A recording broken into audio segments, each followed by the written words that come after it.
Alright guys, here we go. Scourge training video. Making this for Pugs. I'm going to try and cover absolutely everything there is to know about Scourge. In this video, it's going to be long. I apologize, but I will do a quick kind of rundown early on to give you an idea of what's going on.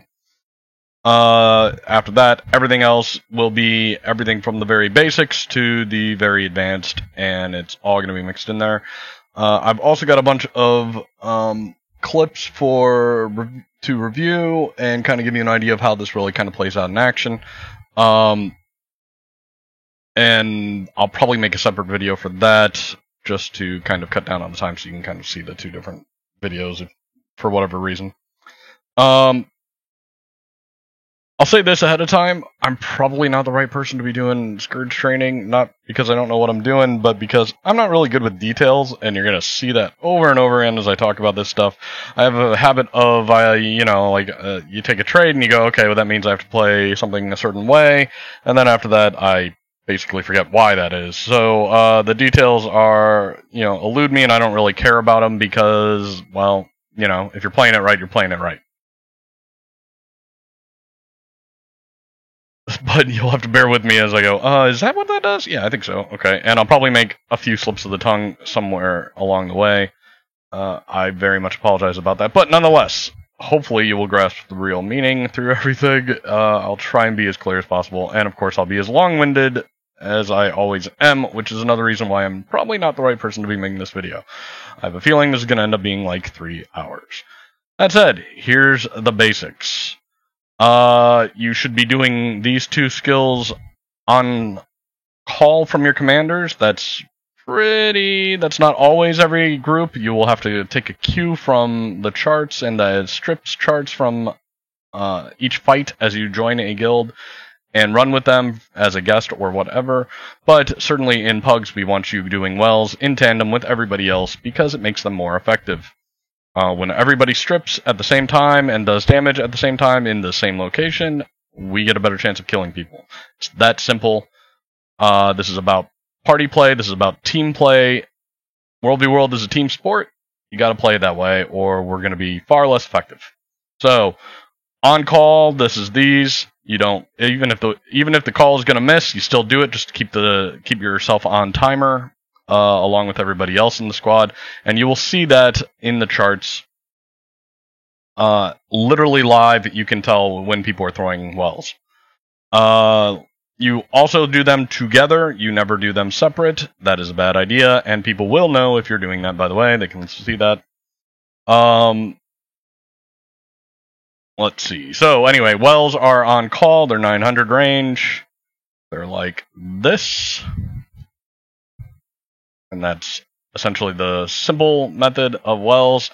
Breach is a single location around you as compared to range, which makes this a melee skill, and it's best to get them when they're pushing right to where you're at, or if you are in melee, or if you guys are circling each other, and it looks like this. Trail of Anguish is very similar in this, in that it can do a lot of strips, but as a beginner, if you are a beginner, you want to be doing this as a personal stun break, and you want to continue doing it as a personal stun break probably until you're good at staying alive. This is more about party support. This is your self-heal, but it's really not a heal, it's more of a barrier. Barrier works like this. It gives you a certain amount of extra health, and when you take damage, it absorbs the first batch of damage, and then it starts taking away from your health. So, this, because of the way we trait, is going to hit all your people in your party, or at least in your squad, 5 people, and that is going to give them barrier. They're going to absorb damage, so really, this isn't a 5,000, or 4,800 anyway, barrier. This is more like 20,000 barrier. So, 25. So, be aware of that. That's how these play out. You're going to want to be using this when we're actually in combat, when we're pretty much in melee. That's usually after wells, after a push through, and then you're going to be doing that. When we're taking damage, you can also do this as basically a support role at certain times, like under siege and arrow carts. Similarly, this one will do barrier. It does not do damage. This also does a lot of barrier. 5,000. In fact, it's higher than this. These are your Scourge skills, which work like this. The first one is that. You have 3 of them that you can cast. They come back, and then every 15 seconds, you can put 2 of them out there. It's 2 targets per shade, and then it's also, you are considered a shade as well, so it's a total of 5. So 2, 4, 5. And I'm actually not sure how it prioritizes. I'm very sorry. I don't know, and I don't really have a good way of testing it. It might hit around you, 2, and then the first one cast only gets 1. It might be that way. Either way, it doesn't really play out in practice that way. Pretty much what you're doing is you're running into melee, and then you're hitting the rest of these things, and you're going to trigger that. Hold on, I gotta plug in my headphones.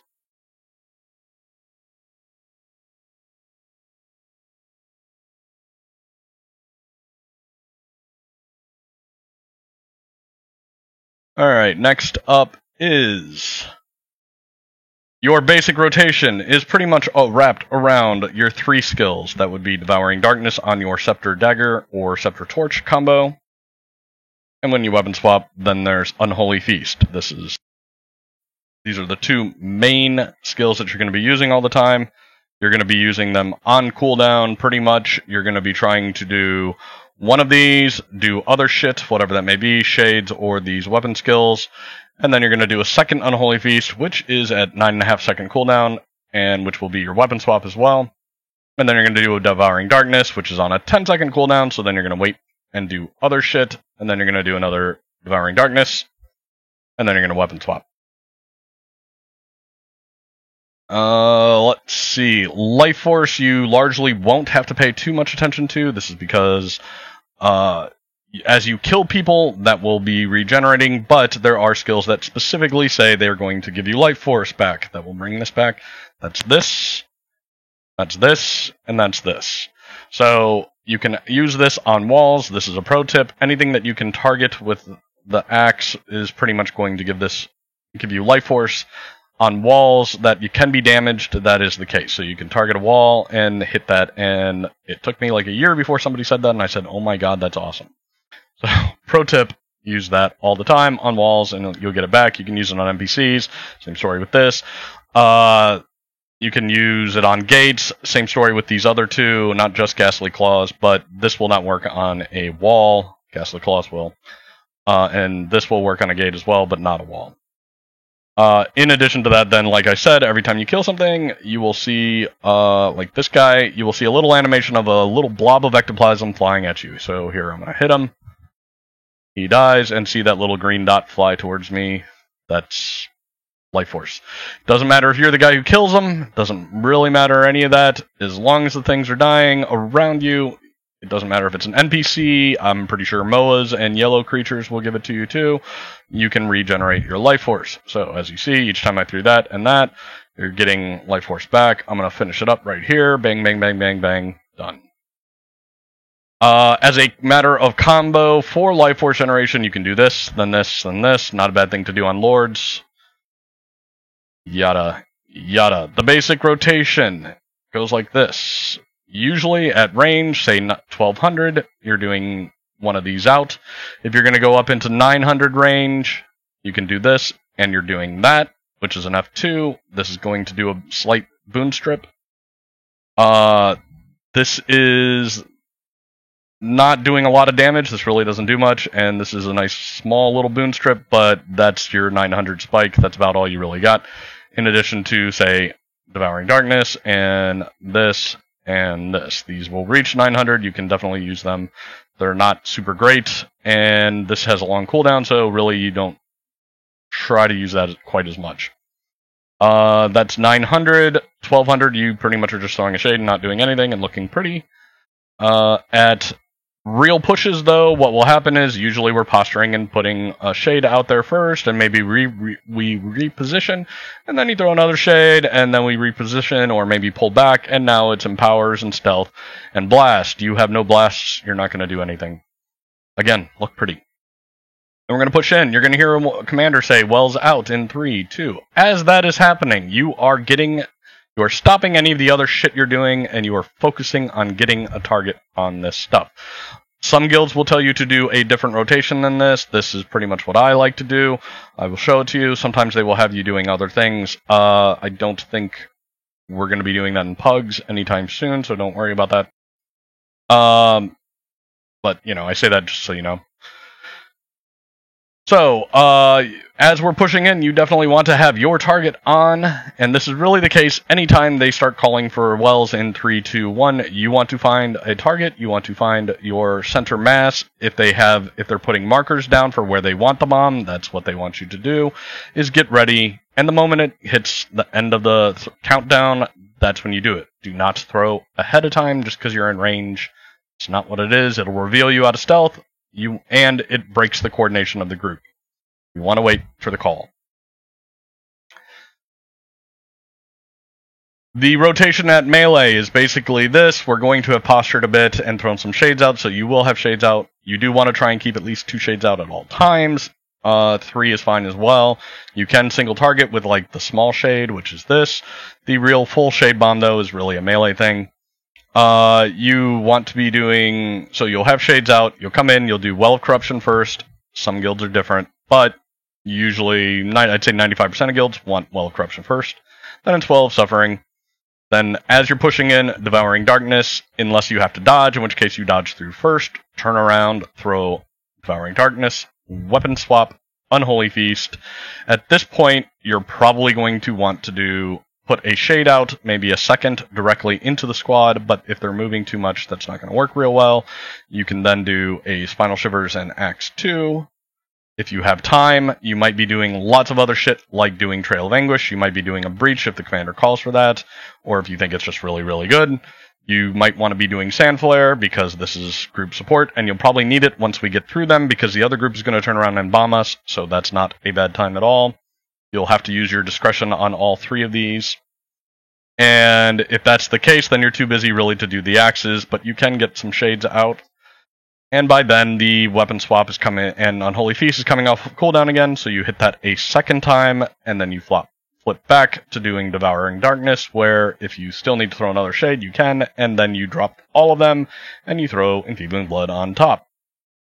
You can also throw Grasping Dead on top for the cripple. That is basic rotation. After that, then you are auto-attacking and doing other shit. All of this is considered other shit to me. The main rotation is Devouring Darkness, Weapon Swap, Wells, Devouring Darkness, Weapon Swap, Unholy Feast, other shit.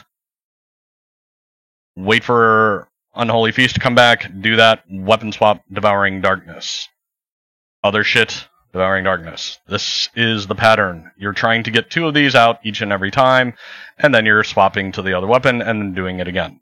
Exact same thing. It's 3 skills over and over and over again. This will maintain a constant stream of strips going out. Both of these skills do strips, and I'll get to explanations of all that later. But your primary goal as a Scourge is to be doing strips. That is your first and foremost task. Your primary goal is to be doing wells at the right time, and if the guild is asking for Ghastly Breaches on call, same story, and if they're talking about Shade Bombs on call, same story. My rotation in Pugs here, we are only really demanding that you do wells on timers, which means it's pretty loose with everything else.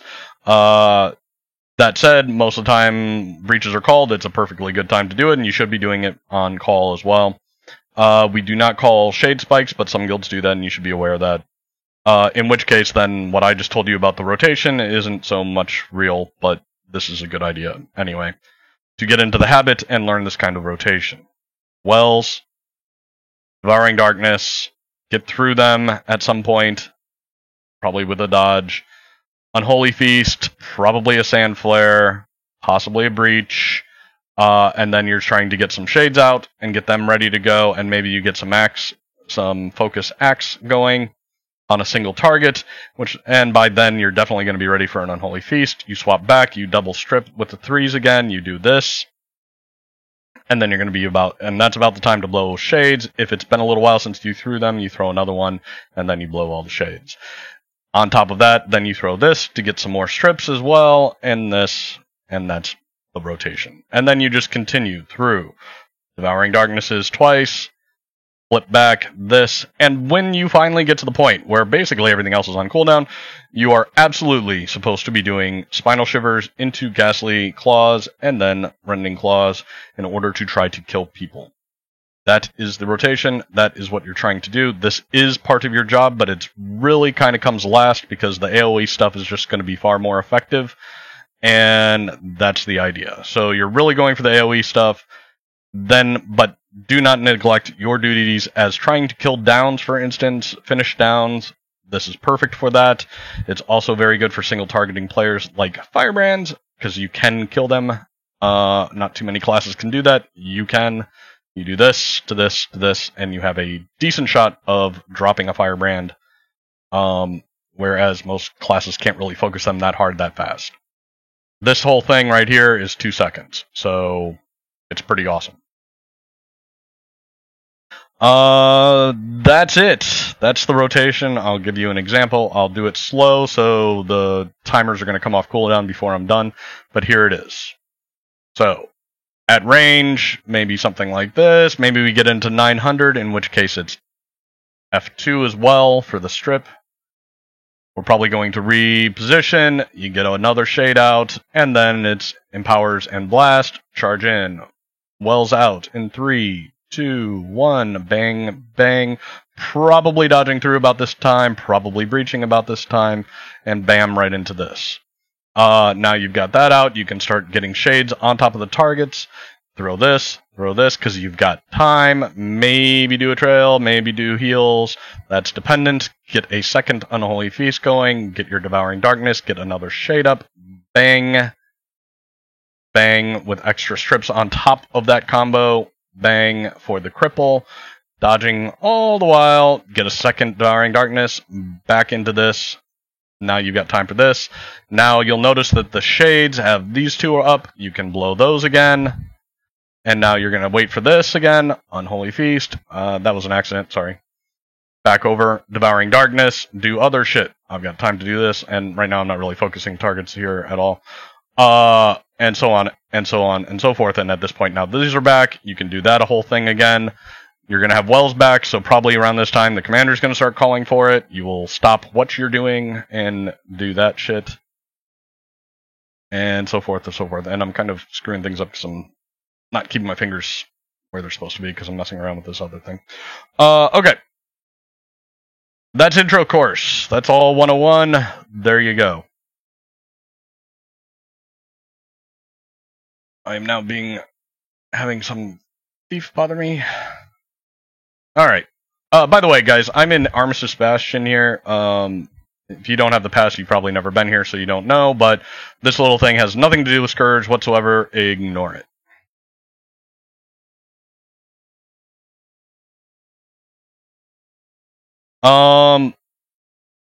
Okay. So, now let's start getting into details. Here's some more intro details and basic details. First off, what the hell are strips? What are corrupts? And what do they do? Okay. So, a strip is about your boons. When you have a stack of boons on you, you will see a boon bar here. If I do this, I'm going to get some stab and swiftness. These are boons, right? Well, a Necro can come along and do something that has a boon strip, like, say, Devouring Darkness, and hit you. And when they do, it's going to steal your boons. It's going to take your boons away. That is a strip. In fact, this is actually a corrupt. What the corrupt is going to do as compared to a boon strip is that it's going to convert it into into condies. So, stab and swiftness, if we go look, which I don't know, let me see. Nope, not that one. Here we go. This is on the wiki page. Go to wiki. Template boon conversion table. Right here's the title. This is it.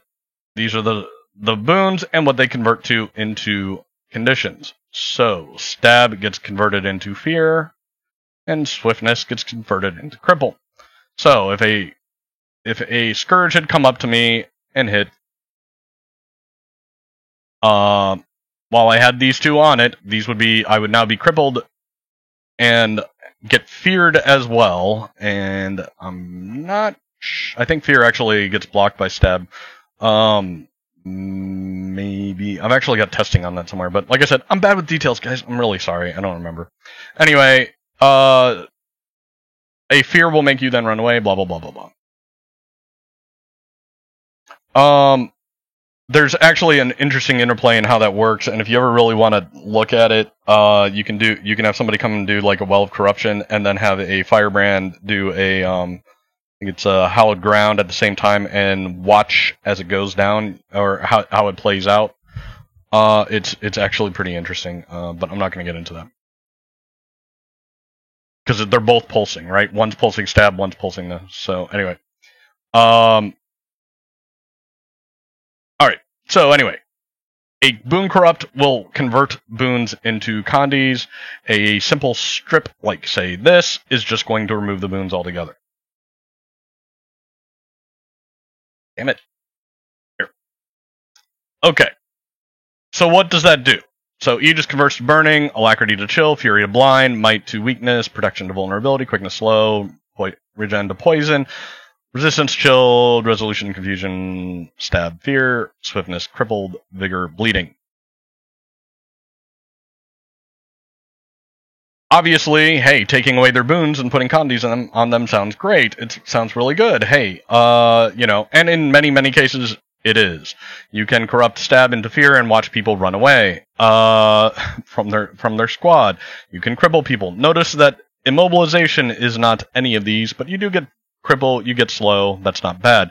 You also get blind, which causes the next enemy's attack to miss completely. 100% mitigated damage with this. Weakness causes glancing blows. That's 50% less damage outgoing. If you really want to do pro DPS, you actually kind of want to pay attention to whether you have blind or weakness. The truth is, I'm much sloppier than that, and I just throw stuff constantly and hope it connects. But there are people who do pay attention to this, and if you look at the logs, you will see lots and lots of misses, and that's because of blinds, and glancing blows because of weakness, and it's just happening all the time. Even though these are getting cleansed by scrappers really, really fast. Often somebody's already in the rotation of their attack and they get blinded or whatever, and it will, in the half second before it gets cleansed, they get blinded and they miss their attack. So these are still good despite the fact that scrappers constantly cleanse. Speaking of that, the flip side to that, to the corrupts, is the condition version table. Scrappers have a trait called Purity of Purpose. What they are doing is converting these things into boons. So, and you'll notice that their immob is here, obviously. They can cleanse an immob, whereas we can't corrupt into an immob. Which is pretty annoying, but it's there. That's the case. I think, anyway. Yeah, see, resistance for us goes into chilled, right? So they did that on purpose. ANET did that on purpose, right? So you'll see all the Kandis here, and they go into Taunt gets turned into Stab, and Fear both get turned into Stab. We only convert Stab back into Fear. And so you'll see, but most of these are kind of are identical, right? So Alacrity and Chilled is the same. Aegis and Burning is the same. Blind and Fury is the same. So if you come over here, you'll see all the equivalent here, right? So, what you will hear people say is things like, we don't want to do burns because it converts to Aegis. True. You will hear other things of that nature as well, but whatever. The truth is, everybody has Fury all the time, so we're corrupting it into blinds, and that actually is pretty good, and that's part of the reason why everybody's missing a lot. What you have to understand, though, is that, in truth, the scrappers can out-cleanse our ability to strip. A single Scourge cannot really dump enough strips onto someone all that fast, and the result is the conditions just get converted right back to boons. And then we come along and strip some more, and convert it, or corrupt it into conditions again, and then the scrappers convert it back to boons, and then back and forth we go a million times. This is how it works in Worldly World. This is what's happening all the time, every fight, always.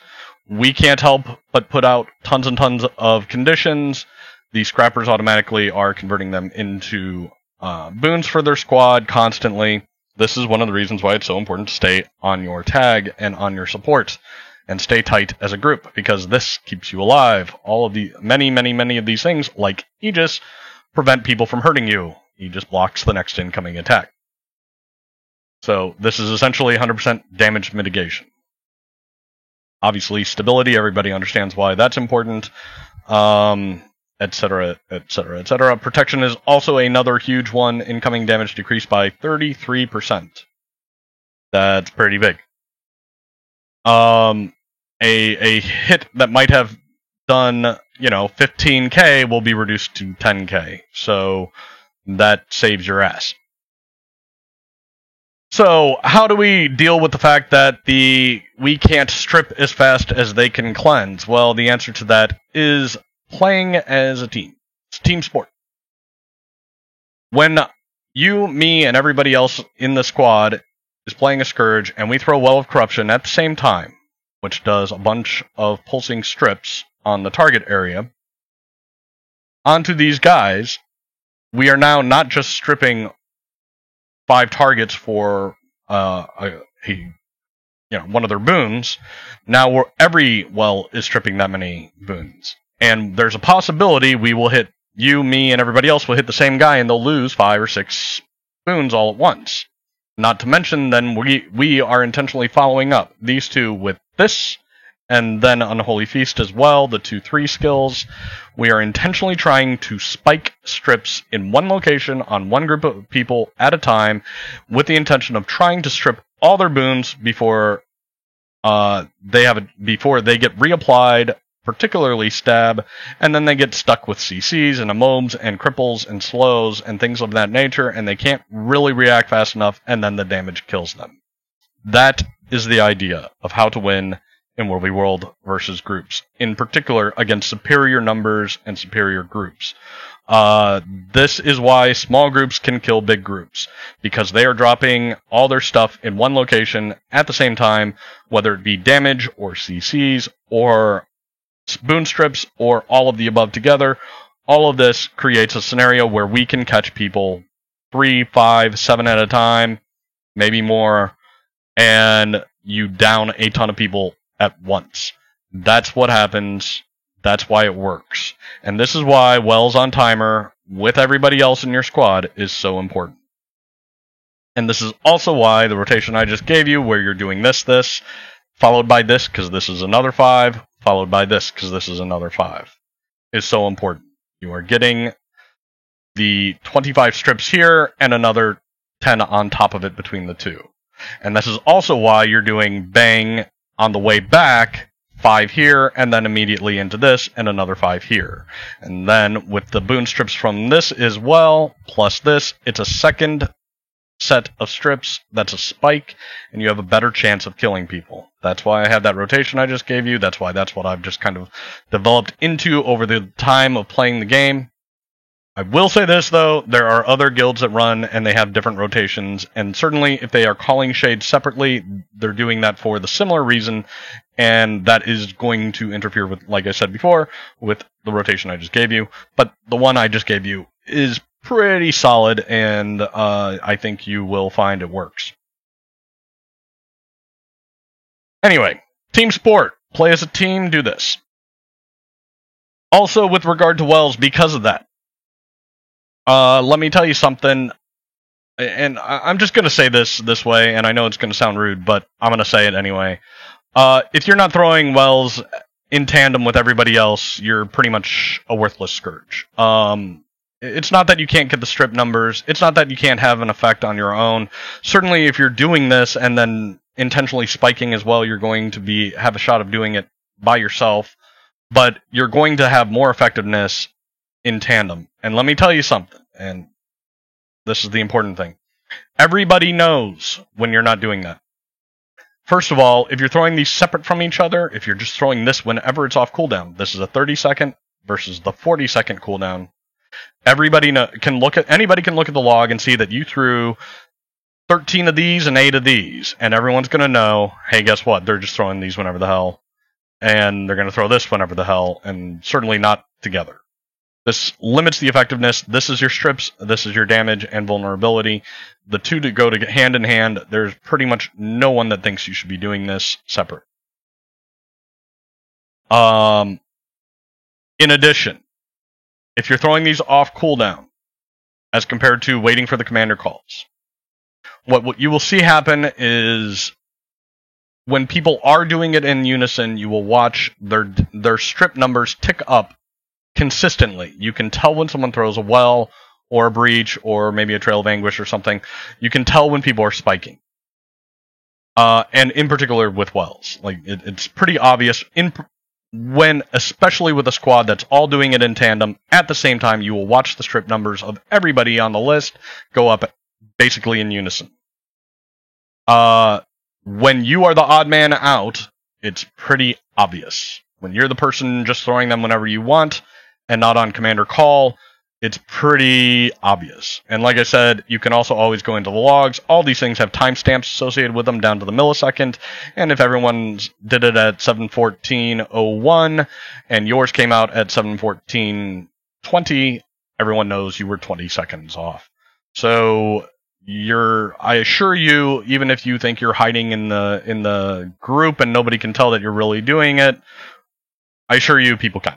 And commanders notice, people making parties notice, other scourges notice, people notice. People who are paying attention to the numbers, as the fight progresses, they can tell. And that means if you are guesting in a squad, and they're all doing this at the same time, and you're the odd man out, they know it. And that means you're not going to get stabbed. They're going to leave you rotting in party 1 because they don't care about your numbers. What I'm really getting at is this. Nobody gives a fuck how much you strip or how much damage you do if you are not doing it as a party. And they are. They absolutely do not care, and there are guilds who will kick you out if you continue to do this without their calls. Off their calls. Pugs is not that harsh, but I'm telling you, people know. So, here's the thing. You need to, when you are guesting, you do need to pay attention to this. You need to watch the squad and see if they're actually all throwing it in unison, and if they are, then you know that that's what you're supposed to be doing. It's one of the ways you can tell to take a cue as to what you should be doing. Because at the same time as there are guilds that are super, super strict about, hey, we want this in unison, we want this in unison, we want this in unison, there are also guilds who are completely casual and do not care at all. But the commander will call for wells, and the commander will call for breaches, and they might call for shades. And at the same time, they don't expect you to actually be doing that. I've actually had a commander say, who noticed that I was holding wells, or somebody did and whispered him or whatever, and so he says something in squad, and he goes, "Listen, hey, look, guys, if you're holding wells, don't. Like, I'm just saying wells, all right? Like, I'm just saying I just want big damage in this location. I don't really want you holding wells. I trust you to throw it when you think it's best. Do that. All I'm really directing is, hey, I want big damage, right?" That's what they're really saying, and there are many commanders who absolutely think that way. So you have to take a cue from essentially the strip charts and watch people in the party and in the squad and see if those things are all ticking out at the same time. When I join a squad, I pretty much assume they want it in unison, and I do that until I notice that I'm the only one doing it at the commander's call, at which point then I stop doing it. This is another reason why it is important for everybody in Pugs to be doing these on call, because, we have lots of randoms that come in, we're always recruiting greenies, we don't really want them getting the impression that we don't do that, and then they just free cast wells wherever the hell they want, and then we're all less effective. But honestly, we're not so concerned about that. It's more about us making the most out of our wells and spike stripping in a location at the same time as spike damage is going out. That's the idea. So enough about that. Also on wells, I'm going to cover wells now because it's important and it's probably what most people are concerned with when they're starting. You can lead people out, but you don't want to lead them this much. Again, when a commander is calling it, the idea is pretty much to hit directly on the target at the time they say 1. 3, 2, 1. Well, that means bomb at that time. Don't throw it ahead of time. And it's usually pretty much always into the body. You'll have commanders say all sorts of different things for this, but usually it's center mass, or they'll say something like follow them, or into them, or central mass, body. There's all sorts of terms they all use, right? So you just kind of get a feel for each commander. Even in the same guild, you'll have commanders having completely different calls, but they all mean the same thing, which is bomb on the body. That said, if there's literally nobody there, if they've all moved off to the side, obviously you want to throw it. If they are moving, you want to get ahead of that a little bit. But what I would say is, most of the time, what you really want to do about the most is something like this.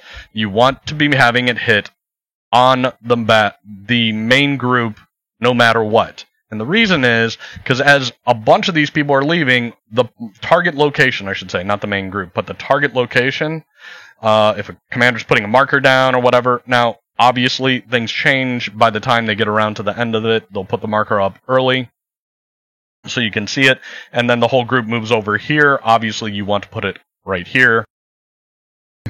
But you do want to drop it where they're at, in unison with everybody else. You do not want to be throwing it way over here just because several of them started to move away. And you don't want to throw it way behind them just because a bunch of people started running away. The reason is, us as a group are supposed to be trying to target this one location. Now, what you can do is, if they are starting to pull back, is lead it a little off, but you still want to hit this part of the group because these are the people that reacted too slow. And that means we're all going to kill these people. All our wells going out, all our damage going out is going to be focused here, and it's going to kill a bunch of these people who moved too slow. Everybody else moved away. That actually makes these people even more vulnerable because they're going to get way over target capped. All our damage is going to focus on a handful of people, and we're going to get kills. And that's the point. Get 3, 4, 5, 7 kills, and then we'll go kill the rest of them. And if we're lucky enough, we'll get a scrapper or a firebrand in that crowd, and then the rest of their party who got away is going to die soon after. So, that's about the extent on the leading. You really don't want to get too far out. That said, sometimes they're all moving, and you can do your Well of Corruption first there, and then put this one over a little further, because now pretty much everyone's moving. That's okay. But really, that first well needs to be going out at the right time, like that.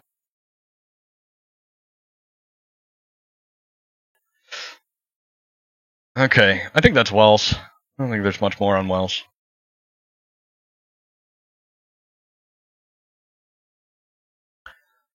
Alright, next up. Let's do shades. Shade mechanics, I'm going to get really detailed on this. I know this is going to be painful for some people to listen to, but it's actually a really weird thing. I already covered it a little bit, the basics of it, but it works like this. You are considered a shade if you watch me drop this. Watch my person here. When I drop this, there's going to be a flare around me. That is identical essentially to this, and that means you're essentially a shade too. You get, if you look over these, it says target cap of 2. That's really target cap per shade, and including you. So 2 here, 2 here. This kind of makes this a melee thing.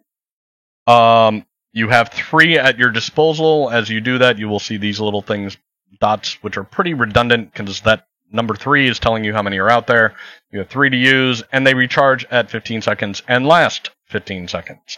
So, when 1 goes away, you will get a number back here. So, 2 coming back to 3, and that means, whatever. Anyway, you get it. If you're down to 2, you've got 1 out. If you got 1 out, you've got 2 out. You really don't need the little dots to tell you that. You can just see the 1. You can have 3 out if you want, in which case I'm pretty sure the priority is 2, 4, and 1. And also maybe around you still. I really don't know how the prioritization of this works as to whether you in melee get a priority or your shades at range do. I think it's range. I do not know.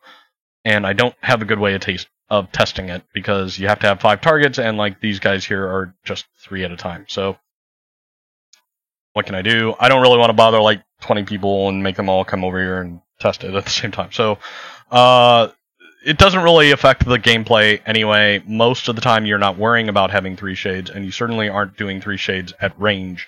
So it doesn't really affect the gameplay that much. 2, 4, if you're going to do range, that's probably the ideal. Most of the time when you're doing range, it's just these 2. It doesn't really do damage, but it does do strips. And frankly, when you're doing the rest of this, it is pretty much a melee thing. And the reason for that is usually traits. We do take a trait. This one right now, this might change. We'll see. You got to pay attention to your traits. Traits on Scourge have a huge impact on how you play the class. So there, and I'll get into that later. But because of one of these anyway, to make this thing do strips, you pretty much have to be melee because of that trait. So most gameplay is going to be 1, maybe 2, and now when you're close, you do that and you get 5. So 5 targets, you're only seeing 3 obviously, but that's how that works. That said, you cannot hit the same target with 2 shades and get 2 hits. It won't work. It's a cap of 2, and only one person can take the thing. So you can't like load tons and tons. If you see me throw a second one, it's only going to hit this guy once. So you can't overload a single target with shades. What is happening with the rest of these is they are using up your life force, and they are triggering, and these all trigger at the same location as your shades, including you. You count as a shade, right? So each time you cast 1 shade, it's going to do a little damage. When you cast a second shade, that same little damage and the torment and whatever is going to also hit on the first shade. So if I put 1 here and I throw a second one over here, you will see that first one do damage. What else? Let's see. Yeah, let's go into the individuals. Oh, wait. No, I guess I covered it. I mean, so watch, here, I'll put 2 down in the same spot. You'll see the first one will hit 2, and then the second one will hit 3. So that's because there's a target cap of 4. If there had been a 4th target here, it would have hit 4. So first one, 2 hits. Second one, 3 hits. And like I said, you count as 1, 2, so if you got in there, it'd be 5. Okay, individuals. Nefarious Favor is a boon strip. This is because of a trait. That trait will almost certainly not change anytime soon. This video might someday go out of date if they really change up Scourge. Here's what I will tell you. They have nerfed these things a million times. This way they're working now with the 2 targets per shade was their latest nerf, and that's been that way for quite a long time now, like 9 months or a year even. So I think they're kind of happy with the way this plays out, because frankly, this takes a lot of time to do all this, to worry about all the shades and keep them out all the time. It makes it a little more difficult to use effectively at the most. And so they're rewarding really good knowledge and gameplay and skill at using these well, in order to give more damage and more everything else. And that's why I think they're happy with the nerf as it is. Even though, frankly, these don't do a whole huge amount anymore. They're not as good as they used to be. And I will say this, when it comes to learning stuff, this isn't as important as doing Devouring Darkness twice and doing Unholy Feast twice. There is time to do that. You definitely want to get that in. But it is, to me, not the highest priority. Really, these are Ghastly Breaches, even using Trail of Anguish, Sandflare. This really is kind of second fiddle to a lot of this other stuff. So gameplay and how to use that is something that you want to do, but you certainly want to continue the normal rotation of hitting the double 3s over and over and over again constantly, and you just want to squeeze this in as part of the other shit you do in between. Let's see. Okay, so that's this boon strip. That makes this the 900 range thing, because you can do a little boon strip, and it's also because it's the short cooldown on it. You don't really use it for the other stuff. So, there you go. This one is just barrier for your allies. This does not do damage. I believe it used to. Both of these cooldowns are 12 seconds, but this doesn't really do anything for your party unless you drop a shade on the party. Again, this is one of the reasons why it makes melee. This is actually important at wall support while we're, trying to break into a wall or something like that. I'll get to that. I actually have a video on that. I'll show you that. It's part of your rotation as part of your third duty. Strips first, damage second, and support third. You have 3 duties. And in fact, whether or not damage is really something you could consider as a second duty as compared to this, playing support, giving barrier to your squad, is debatable. They're kind of even. Frankly, most of your damage will come out as a result of just doing the normal stuff that I just described. You don't have to focus too much on damage. Although, that said, focusing single targets will give you lots and lots of damage. So, it's definitely a thing. But really, to me, the single target thing is the last thing I'm really concerned about. I do it. You definitely want to be trying to kill downs and stuff like that. You definitely want to do that. That is the pro level end of this thing. But it's really kind of the thing that you can add last. So learn wells, learn this other stuff, learn shade usage, and definitely learn the rotation of constantly doing the double 3s. That is the priority, and then you start filling in all the other stuff as you go. Shades are kind of one of those. Anyway, moving on. I can't emphasize that enough, I suppose. Anyway, so this is barrier to your allies, which makes this more of a melee thing. You are going to do it once we're into the real fight. It's the same thing with using this all the time, off cooldown when you're in the fight. But you don't really do it at range because it's only going to hit you and one other person. It's going to give a little tiny bit of barrier. It's not really huge. It's helpful, but it's not awesome. So and you don't want to use up all your life force is the other issue. So range spiking a lot. It's really at most you're getting a 900 in here and you're dropping a shade and you're doing that, and then you're hoping you strip a decent boon and the revs and power guards or whoever, or Ellies or whoever that's running with you is going to do the damage for you. Barrier, like I said, you will do that later. This one is Garish Pillar. It's 20-second cooldown, so it's significantly longer. This is a Fear, this is a CC, and it does do a decent chunk of damage. It also has a much higher life force cost. This is your energy bar, life force is energy. And I'll get to that in a second.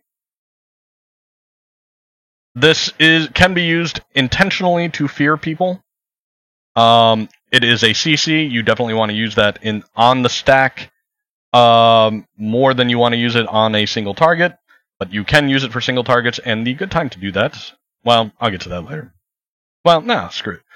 If one of your jobs as Scourge is to be single targeting people, and you do it with this and this and this, and it's best to use it on guys who have gotten away from their squad. They dodged away, and they are solo for a while, and maybe they got separated for whatever reason. They are a prime target for you as a Scourge. You can do this and this and this, but you can also, when they are trying to run back to their squad, throw a shade way out ahead of them. And as they're running across this part, you hit Garish Pillar, you will fear them, and they will go running backward. Or they'll lose a stab, right? So, this is super awesome in terms of, if the squad is moving away from them and they're desperately trying to get back, and you put this out well ahead of them, and the moment they go into it, you hit 4, it will fear them away, and they can't, you're kind of stopping them from getting back, which gives you and Revs and Power Guards, everybody else, a chance to kill them even better, right? So, more time to kill them before they get back to their support. If this was a wall, this little rock here, you can also throw a shade up there, and if there's somebody with a disabler coming on the wall to get it, you can use F4 to do that. I have all these re-keybound, but these are your F skills. Sorry. So that'll push them away with their disabler, and they will, it's also, Fear is also an interrupt, so if they're doing something, they get interrupted, and that's pretty cool. Finally is Desert Shroud. You will see here that it costs a huge amount of life force at 4,600. It does grant Fury, that's through a trait. Torment, we could care less about. Barrier's there. Damage is there. The damage is pulsing, which makes this a little less effective than it should be, and frankly, I don't feel like this is really worth a 30-second cooldown. ANET, are you listening? This used to be a lot better. There are traits that trigger off of this, and I'll get to that later.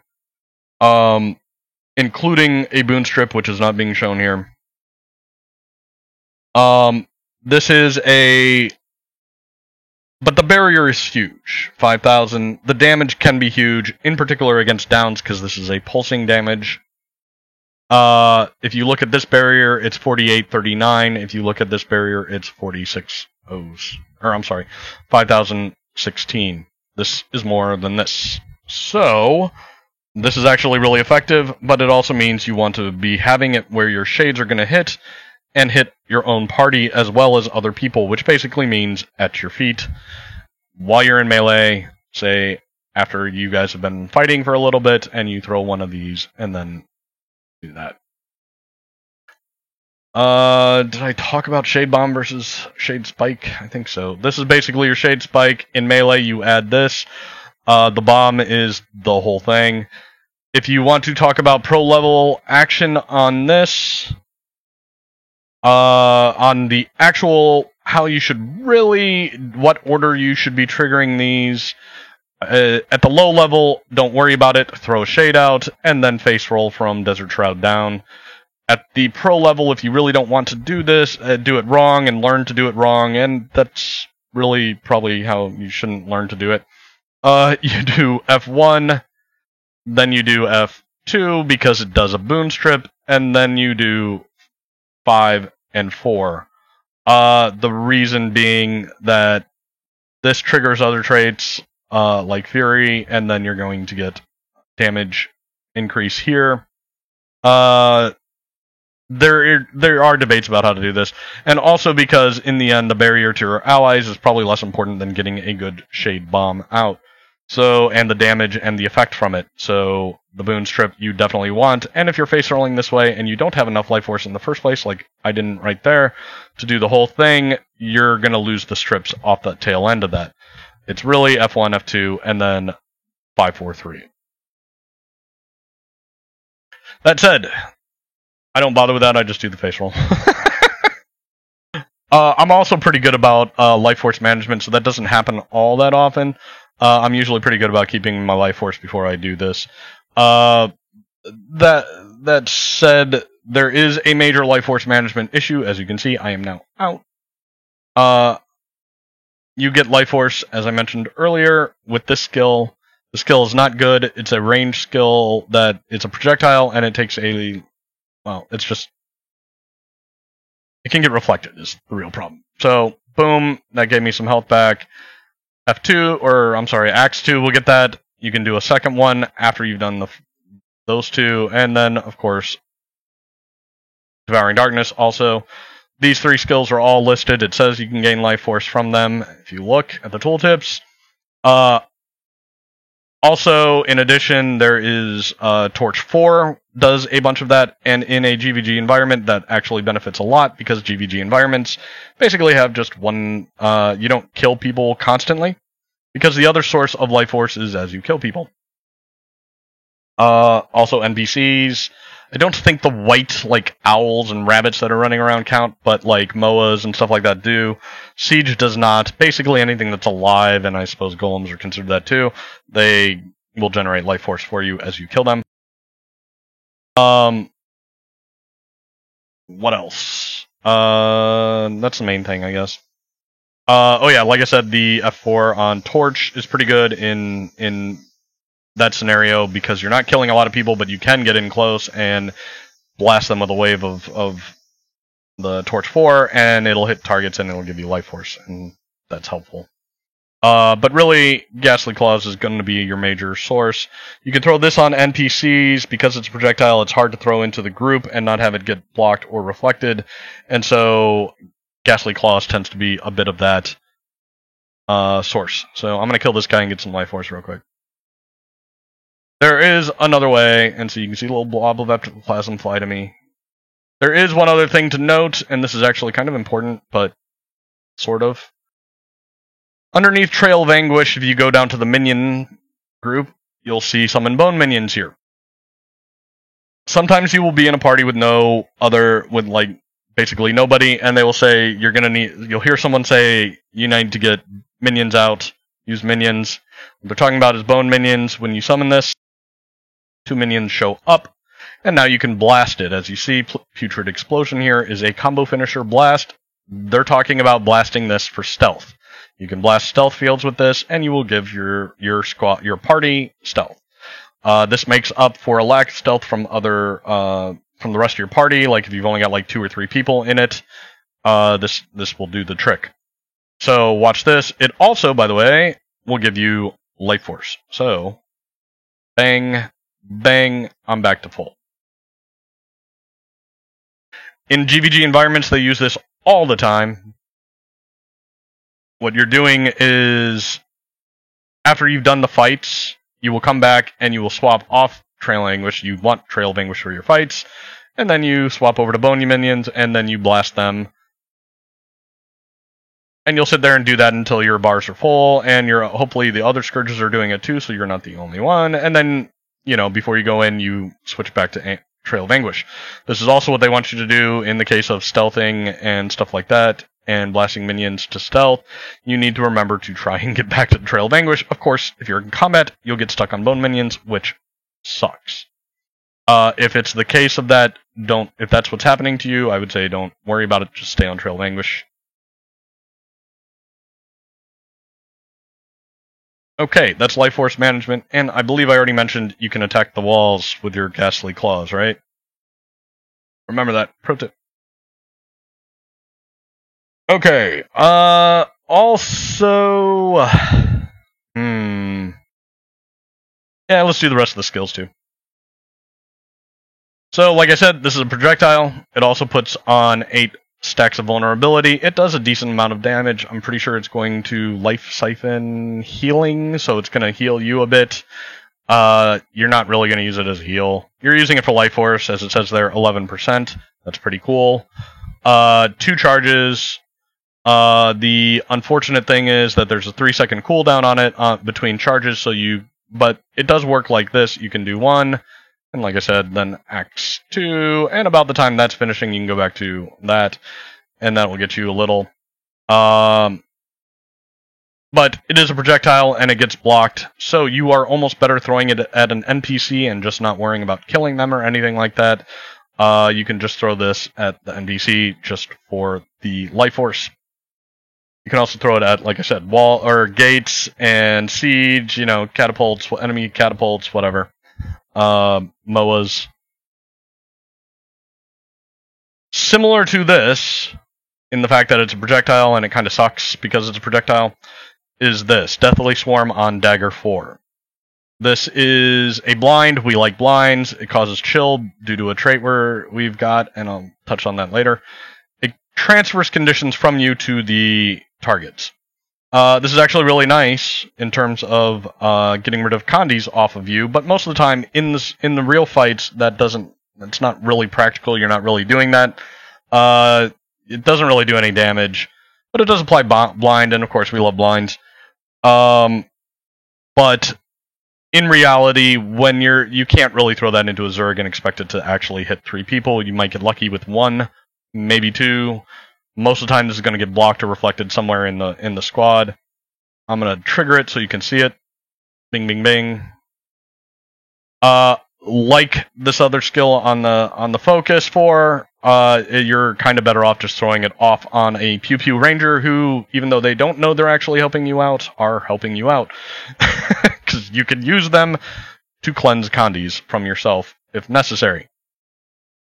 The reason you might need to know that, obviously if you're staying on tag and near your supports, you're going to get cleansed by your scrappers all the time, right? Well, yes and no. The truth is, part of staying alive and part of movement in general on a Scourge is to be dodging all the damn time.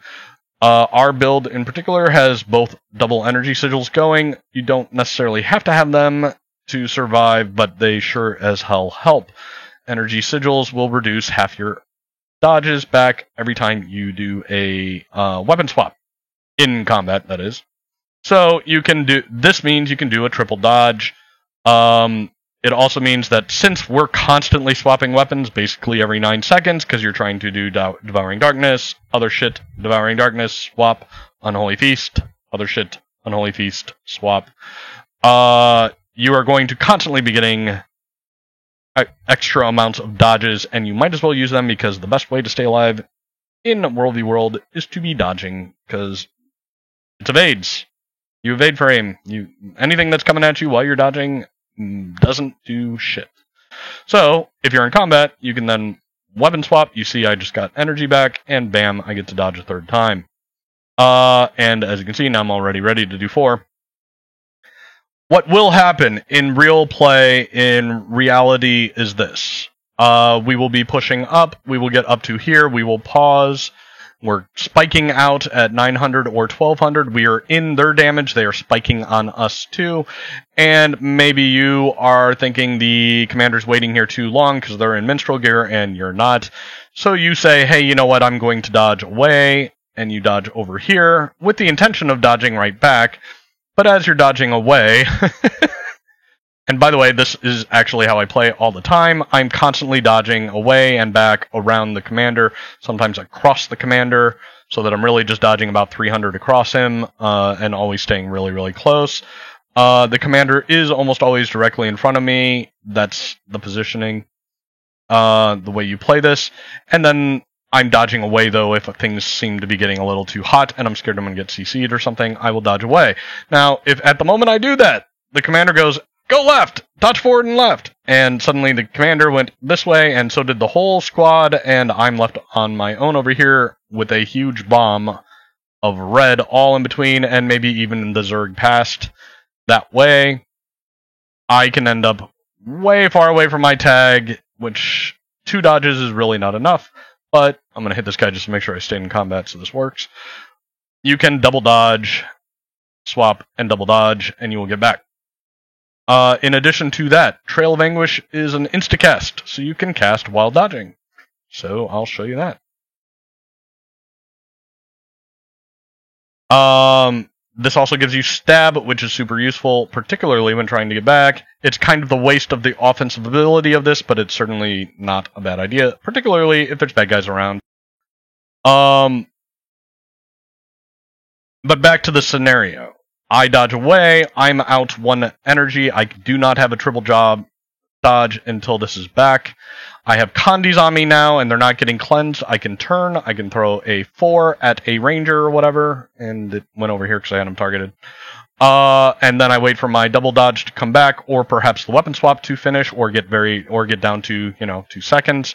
I can dodge again, weapon swap, dodge, something like that. That Condi Cleanse gets used by me just to stay alive when I'm off tag because I just moved. I didn't wait for the commander to call a direction, and I went. That will absolutely happen. It'll happen all the time. You will find yourself on the other side of the Zerg, and this is how you get back and stay alive. Staying alive means you do more damage. It means you do more strips. It means you can get back to your squad. It means you can stay alive and keep fighting until the tail end of the fight. And this is something that you can do if you have double energy sigils much better than anything else. Barrier and everything else, nothing can make them fail to hit you more than dodges. So, on top of that, if you're caught in the tail, you can do this. The commander's way out here running away. You can dodge forward, double twice, swap, dodge. You can drop trail for your friends to give swiftness and stab the whole way because they're running with you, trying to get away. The only danger with the trail is, of course, that it will put you in aggro if you weren't. It might keep you in aggro when you might have gotten out. You can always do a look behind to see what's going on behind you. Yada yada.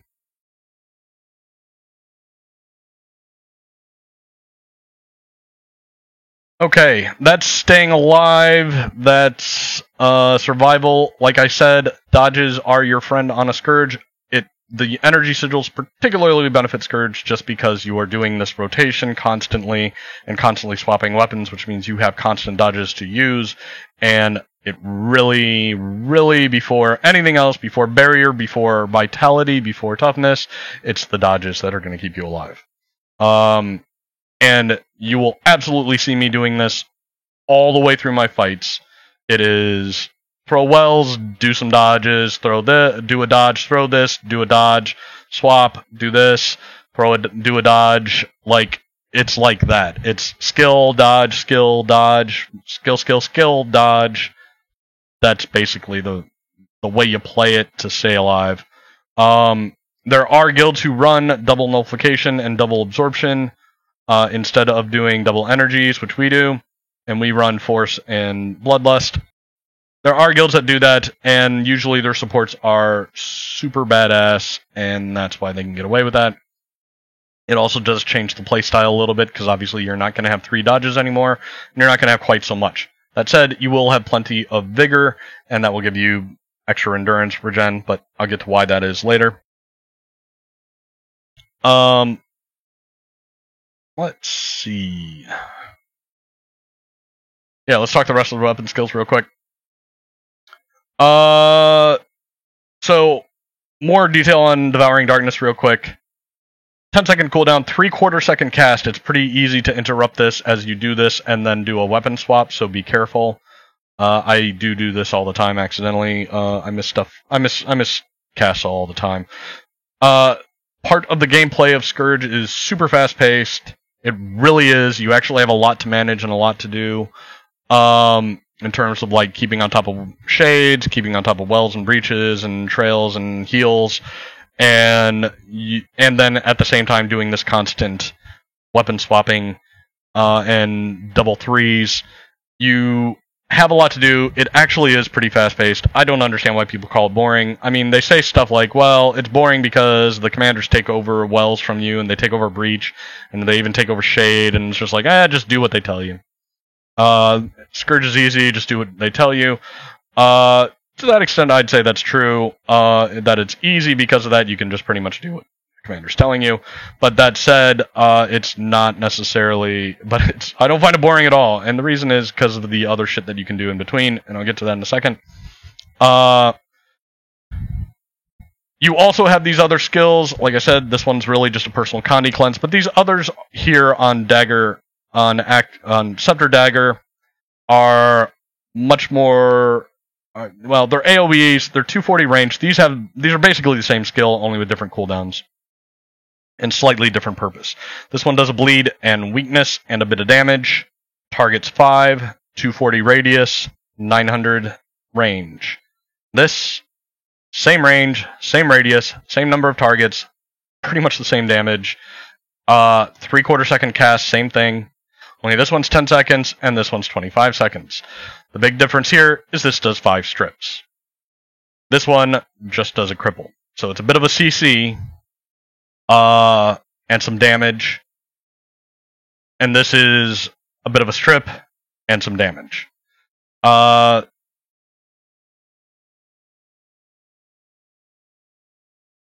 It's also given them weakness, which means they could do 50% less damage, which is cool. That might just cause one attack to do half its damage as a result of before it gets cleansed. The bleeds mean absolutely nothing, especially at 12 seconds here. It's absolutely going to get cleansed long before it does anything. This one's even funnier. 21.5 seconds. 2200 damage. Hey, wow, that does a lot of bleeds. Yeah, over 21.5 seconds is basically like 105 fucking damage per second or something like that. It's ridiculous. And it's never going to hit all that, right? Now, part of that is traits that's extending the duration or whatever, but nonetheless, it's pretty ridiculous. This is really about the cripple. We like cripple, and even if they're crippled for 2 seconds, that's pretty good. Also on those skills, they are ranged though. So when we're coming into a 900 range for a bit of a spike, you do this, and then you do this. So you get a strip here with this, and then you can get a cripple on them, and maybe you catch a couple people. That's kind of what you're going for. The same thing with Enfeebling Blood. If this is on cooldown, or this is on cooldown, you're doing the other, right? It's probably better to use this one first, and then this, but since I'd rather spike strips than just throw a little one, I don't really like doing that. I'd rather save that for, when I'm doing shades or whatever. But whatever. It's really these are both kind of filler skills in between the threes.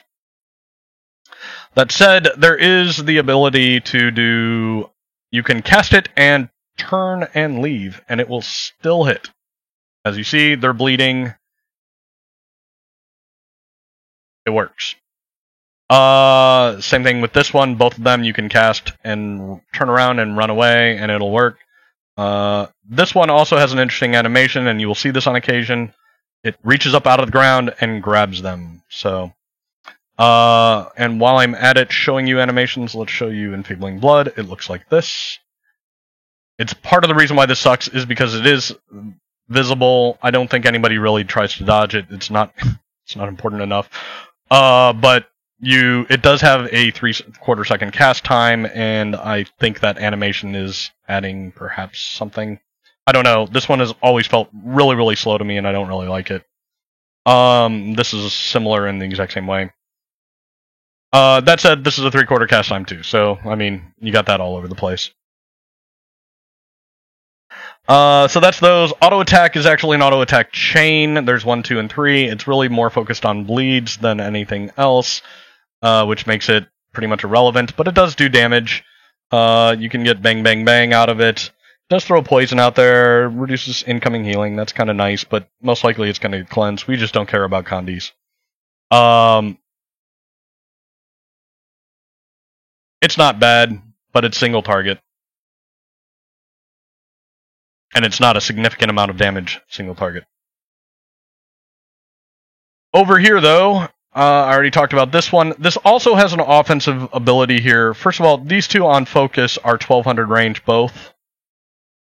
This one does apply 8 stacks of vulnerability. It does do a decent chunk of damage. It'll give you some life out of it. It'll definitely give you life force, and that's primarily how I use it. It's pretty much something that you can skip over. Same thing with 4 on the dagger most of the time, unless you need to cleanse yourself, or you just have a good target and you really just want to fill something in. Why not throw it? Maybe you get a blind on them. But it's really just kind of these both are really kind of something I throw in when I got nothing else to do. When literally everything else is on cooldown, alright, sure. Obviously, this is... Oh, let's talk this. Yeah, I didn't hit this yet. This one's actually really, really good. It does a lot of damage. It does more damage than Devouring Darkness over here. Not by a lot, but it does. And it's also kind of a chain. It's not really a chain. What happens is, you're crippling foes, so that's good. Unholy Feast up there at the top. Cripple nearby foes and convert their boons into conditions. So that's a corrupt. Release an Unholy Burst on foes below the health threshold. So if they're below 50% health, you're going to hit them with Unholy Feast, and you're going to do a boon strip. You're going to cripple them. And then if they're below 50%, it's also going to do Unholy Burst, which is invoke an explosion of dark energy at the target foe's location, damaging nearby foes. That said, it only hits 3 targets. For a radius of 180. That's what that one looks like, as you can see. Let's go get one of these guys down to 50%.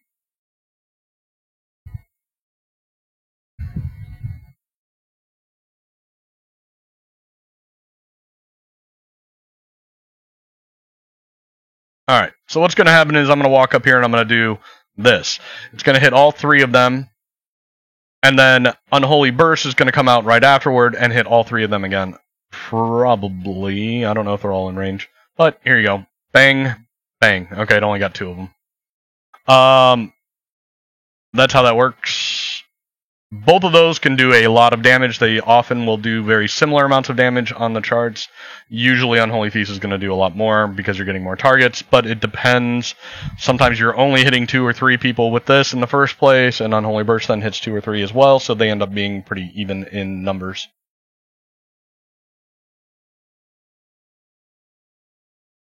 And then on to the real fun part. You know how I said, like, people talk about this isn't fun? I think it's fun.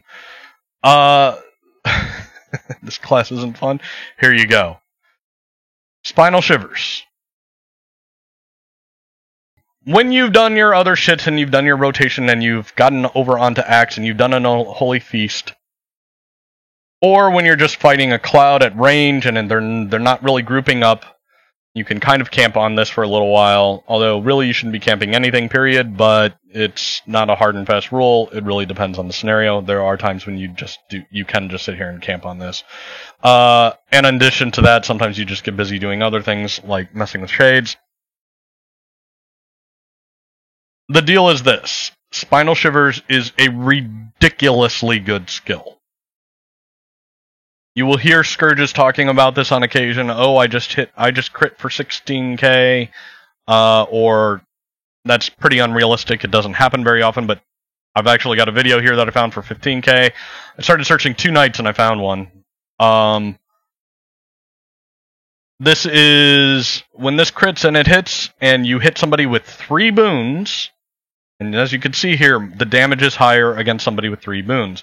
And when you've got 25 stacks of Bloodlust and 25 stacks of Might, and you crit, you strip 3 boons from them, at the same time you do a huge amount of damage. And like I said, 10k is really not uncommon. You can hit for 10k, or around 10k pretty regularly. And I found a few videos of this, or a few clips of this out of just 2 nights. I didn't really find me killing any Firebrands, which is a real disappointment, because I really do target Firebrands. Sorry, Firebrands, you are my prime target. I want you dead. Why? Because you're worth 5 points. You're 5 points, guys. You kill a Firebrand, the other 4 people in their party die. That's how it is. You are uniquely, as a Scourge, capable of doing this, and I do it all the time. There's one night, I was trying to find it, and I may not have recorded it. I gave up because I got tired of looking at videos. But there was one night I hit this one guy I killed the same guy like 3 times. I don't know why, what he was doing wrong. Probably he just didn't have protection up. And anyway, I started to feel bad. Oh, I was actually doing this the other night too, but it was against a very the group was very much clearly a very casual group, and they probably had very new Firebrands, and I stopped doing it. I did feel bad, and I stopped doing it. Anyway, bad targets for this are warriors, because you will almost certainly not get to the rest of it, which is hitting Ghastly Claws afterward. You do this, then you do this, then you auto attack. You can, if you want, to try and do an auto attack first, but really it's just one of those, and then bang bang. I don't mess with that. It's really more of let's do this and then this. I do look at boons on their bar. When you have somebody targeted, you can see what boons and condis they have on them. It depends on the case, okay? If we're in the heat of battle, I'm not looking real close. I'm really just I've got somebody targeted, throw it. I'm not paying attention to what class they are that much. Well, that's not true. Like I said, if I get a Firebrand, I'm pretty constantly right-clicking into the stack and switching targets all the time. I'm trying to stay, and the reason I'm doing that is because I want to make sure Devouring Darkness hits. I didn't mention this. One of the problems with Devouring Darkness, especially at very far range, full 900, is that while you can get it, and it will trigger and hit other people around them, often what'll happen is these guys will dodge backward, because we're spiking there, and then it'll just whiff. And that's pretty annoying to me, and this 900 is not very effective, to be honest with you, on this skill. You kind of need to get a little closer.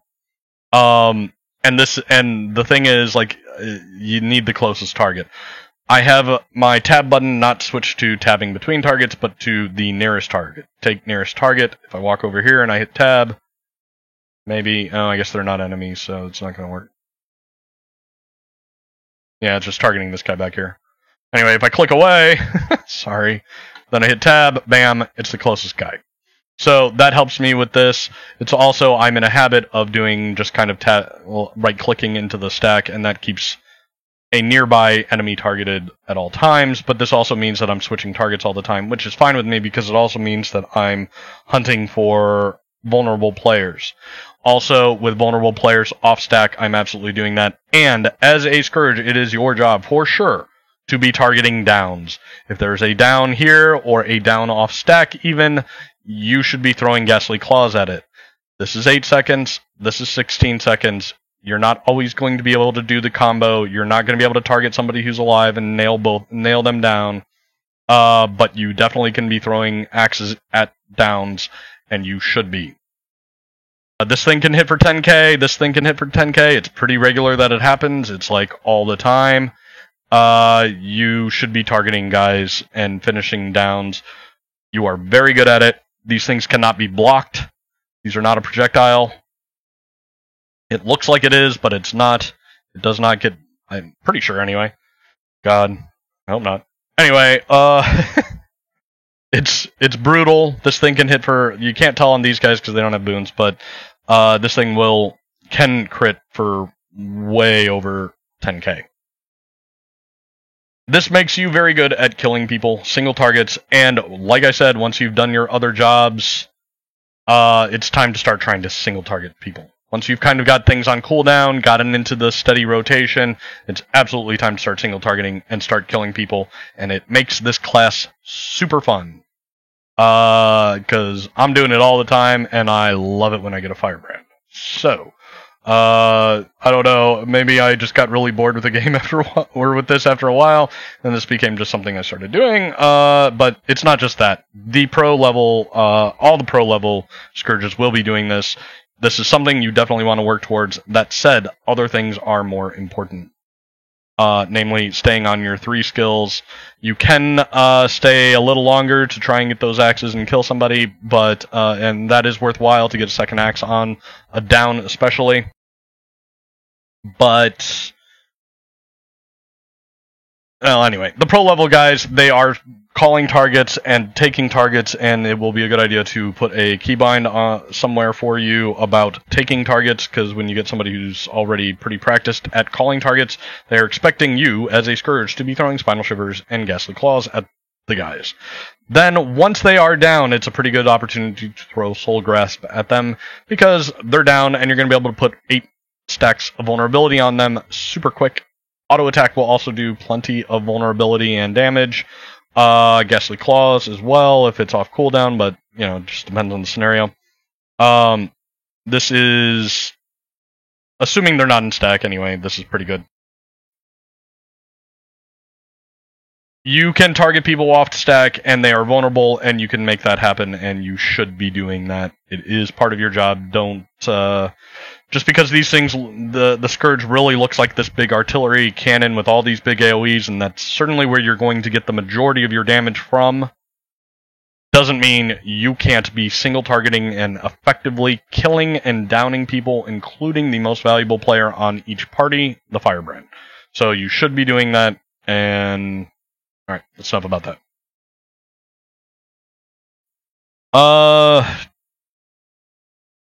Trail. Did I do Trail of Anguish? I didn't really get into these too detailed, did I? Trail of Anguish is especially good going up and down stairs. I'm not sure if I told you this yet. Going up and down stairs, when they're above you and we are below, and we are going to push up and they are going to push down, this thing does an insane amount of strips. It is extremely good. There is no target cap on strips from this thing, and which makes, when they're coming down a very narrow stairway, this is actually much wider than it is in World v. World, it's a perfect time to trail your way up, probably dodging as you go. You're going to give swiftness and stability to yourself and your party, which will help everybody get up, and you're going to strip the shit out of everybody as they go down. It's super, super good. I cannot emphasize this enough. This, while it is a stun break, is also an extremely powerful boon strip. Same way, Ghastly Breach is the same too. These are all punishment skills, these 3. This comes from being a Scourge, and they are crazy good.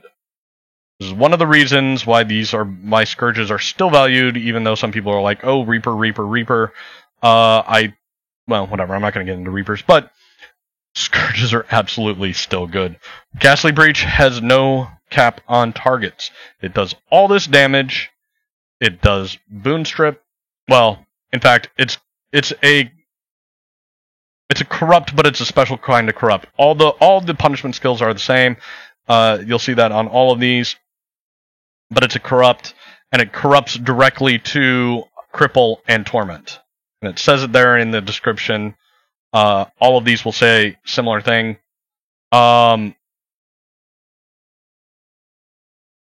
Torment and cripple, torment and cripple, torment and cripple.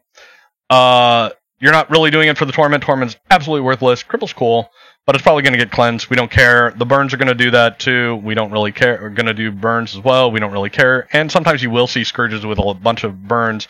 They're not running condies. It's just that they got a really good trail or a really good Ghastly Breach, and it did a bunch of burning damage. That's about it. This thing also does Boon Strip, and like I said, it pulses 5 times. It's doing damage each hit. And it's the Boon Strip each hit. And it has no cap on targets. 20 people standing in a breach are all getting stripped every second. 20 strips, 20 strips, 20 strips, 20 strips. This is one of the things that makes this super powerful. It's also kind of why you don't really normally want to be throwing this at the same time as this. It depends if the commander's calling for it. Largely, if the group we're fighting is significantly bigger than us and is going to blob us down, and they are on top of us as a defensive measure, it's usually pretty common to throw these and this at the same time. But at the same time, these are really something that can be used as 2 completely different separate, the wells separate from the breach, 2 completely separate attacks. And the Trail of Anguish similarly can be used as a completely separate attack. That said, when shit goes to hell, it's a good time to use all of it. So, if you're gonna die, go ahead, throw everything. But Trail of Anguish, in the same way, has no target cap on this. And if you watch Trail of Anguish hit, I'm pretty sure it can continue to hit the same target over and over again. So a lot of times what I'll do is I'll run through, and then I'll come back across. No, it didn't. Okay. I thought I saw that happen earlier. I don't know, whatever. I don't know exactly how the mechanics on this. I'm sorry, I don't know details, guys. I've never really worked at it, but I can tell you this: if an entire Zerg is passing through your trail on, say, on top of a wall or up and down stairs, you're going to get a huge amount of strips, and it's pretty impressive. That, by the way, is why people will sometimes be way off on strips compared to somebody else. It's just really just because they got a really good breach or a really good trail out there, and that's pretty much it. The rest of the time, when people are welling and doing the normal rotations and doing shades similarly, the strips are all going to stay pretty much in tandem, and you'll see that at the end of the fight. A lot of fights at the end of the fight, the Scourges will be pretty close, even though there are clearly lots of differences in how this stuff is going out and when things are cast, and that's pretty much how that goes. Okay.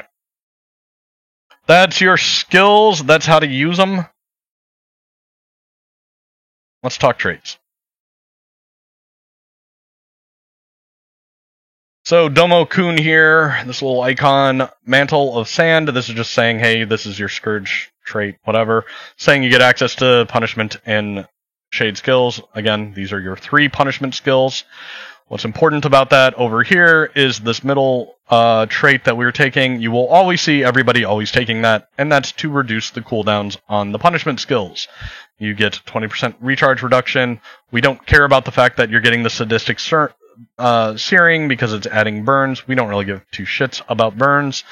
In fact, we'd prefer they not exist at all, but whatever. And that's because it gets converted, right? So we don't really like burns. Turns to Aegis. We don't like that, but you can't get away from it. Condi's everywhere in this game. But we're taking that anyway because the 20-second cooldown means Ghastly Breach goes from 90 seconds to 72. Trail goes from, I think it's 50 to, here, let me click away. Yeah, 50 to 40, and this one goes from 30 to 24. So that's why that one's getting taken. This one over here, Abrasive Grit. Sand Flare now grants barrier to nearby allies. It also removes conditions afflicting them. So, you're doing a little bit of a Condi cleanse when you use your heal. It's also, because it's fundamental skill, also going to do a little bit of a corrupt. but we don't really care about that. This is really about the barrier in this case. It's more barrier than it is a heal. So you definitely are better off using this proactively. When you hit 5 targets with it, you're talking about 25k barrier as compared to just 5k for yourself. This is more about support for your party. It is part of your job, and this should pretty much be kept on cooldown when you are in melee, and not so much used when you're in range. In fact, don't use it in range, or at least I don't. You can, I suppose, on spikes, but then when we push or get pushed, you don't have it, so not so great. Okay, so anyway, this makes this do 5 targets and hit your allies with barrier, which is why this will always be taken, so these other 2 don't matter. And similarly, these other 2 don't matter because they're just not good enough to beat this. Reduce all incoming damage taken for each sand shade you have active. Now, this is actually interesting, and this one's very similar too. Gain concentration and expertise for each of your active sand shades. We don't care about the expertise that affects Condi duration. We don't give a shit. Concentration, though, increases boon, the duration of boons that you give yourself and others in your party. We don't really do that to others so much, except maybe through here and through the might here. This does generate might for your party, by the way. We're not really doing a whole lot of boon generation pretty much anywhere for anybody except for really with that. With those. So we don't really care about concentration. This doesn't really matter, and it's kind of a small amount. But this one's pretty good. It's not huge, so it doesn't really matter, but this is one of the reasons for both of that. The concentration and the damage reduction of 3% per shade means 3% there and 3% there. So if you are letting this get back up to a 3, you're pretty much looking at 6% incoming damage you could have mitigated just by having 2 out at all times. And the same reason to keep 3. I usually try and keep just 2 out because the third one I want in reserve for when I want to throw a shade. So my goal is to have 1, 2. Pretty much at all times, I mess that up. I lose track of that a lot. I get busy with doing other shit, like, say, killing, or doing Ghastly Breach, or Trail, or Heals, or whatever, or I'm messing with Wells for a while, and so I'll get behind on this, but in which case I'll throw 2 in a row. But it is a good idea, for sure, to try and keep them out at all times. And if no other reason, just to reduce the damage that you are taking.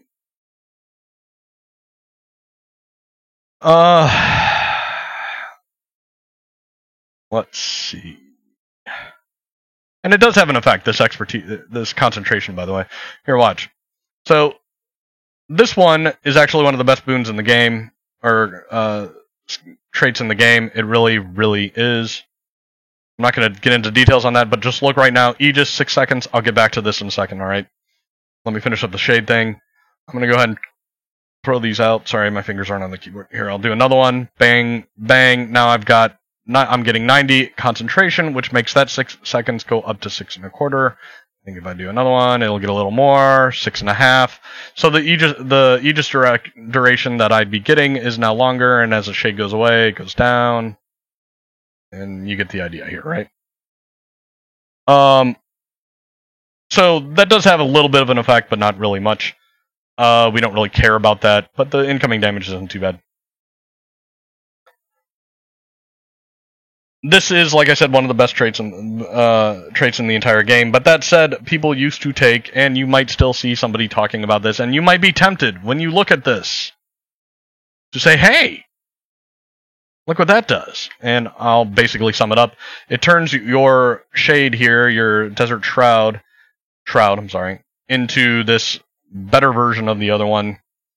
The problem with it is this: if you put this out and you trigger this, you now see the expanding circle of red before it hits the boom. The problem with that is everybody on the battlefield can see that. I am telling you, if you are standing in that and you see a shade doing that, just dodge out or walk out. And that's all you really have to do. That's why this is not so good anymore. For a while people ran it. And they also ran this one, which does this. It makes your shade a hell of a lot bigger. Which isn't bad, but nobody uses this anymore. Pretty much, this used to be a thing that everybody used. Like, it really was. It's arguable that this might actually be pretty fucking good. You definitely can hit a hell of a lot more targets, or should be able to, but the problem is, I don't know. I'm not going to get into it. Look, nobody uses it anymore, and this one is so fucking good. So fucking good that it's hard to argue for anything else. Here's what this is doing. When you remove or corrupt a boon from an enemy, so when you strip or you do a corrupt, sure, corrupts or strips, you gain that boon. So, if I hit somebody who has Aegis, I get 6 seconds of Aegis. Now, it doesn't matter if they have 30 seconds or 1 second of Aegis, I get 6 seconds. That's how that works. It means we get their Alacrity, their Fury, we get 3 stacks of Might for 10 seconds, which is a pretty good duration for 3 stacks. Which means that and since everybody has Might at all times, pretty much, we're gonna end up with like 25 stacks of Might, no problem. And it's all from stealing it. Protection, we're going to have protection all the time. This is a pretty big deal. Negative 33% incoming damage. We take food that gives us 10% incoming damage at a sacrifice of DPS. That is nothing, that negative 33%. That's 43%. And if we've got a shade or 2 out, we're really talking about 50% less incoming damage. Necros are hard to kill. When you go doing single targets, you're going to start seeing that Necros are pretty hard to kill. We also get all the rest of the stuff, including regen, so pretty much continual heals. We get Vigor down there at the bottom, that's 50% endurance regeneration, and it's for 6 seconds, so whenever we're stealing Vigor for people, we are picking this up. And, of course, 2 stacks of stab from them for every stab we strip. And the thing is, when you strip stab, you will get all their stacks, but we get 2 stacks. For 5 seconds. But we get to sit there and just keep stripping all the time. This is one of the reasons why it is so damn important to just constantly be stripping. Because it's generating all these boons for you, including resistance. This negates the effects of non-damaging CC conditions like fear, like immobilize, resolution, reduces incoming Condi damage. So you can sit with Condis on you a lot longer if you're off tag. Swiftness, obviously, is very, very helpful for a Scourge, because we are brutally slow when in combat. We're horribly slow. So it's a big help. All of this equates to this. And this is what is so important to understand.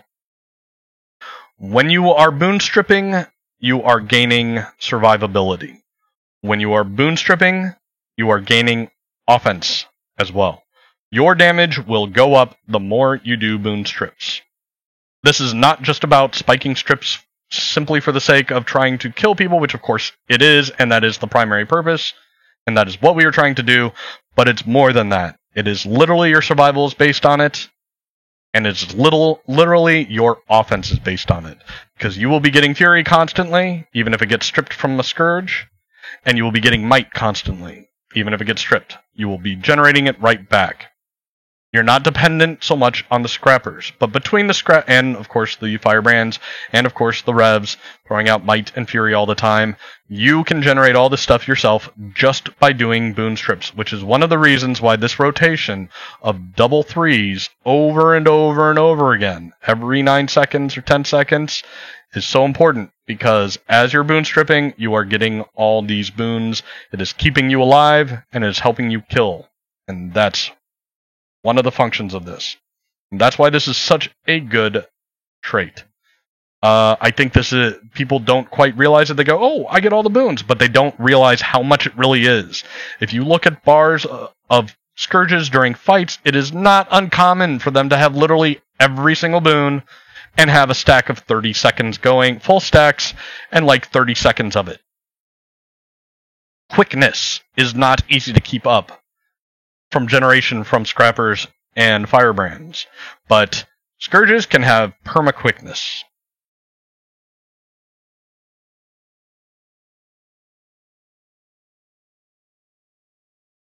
Alright, that's Scourge.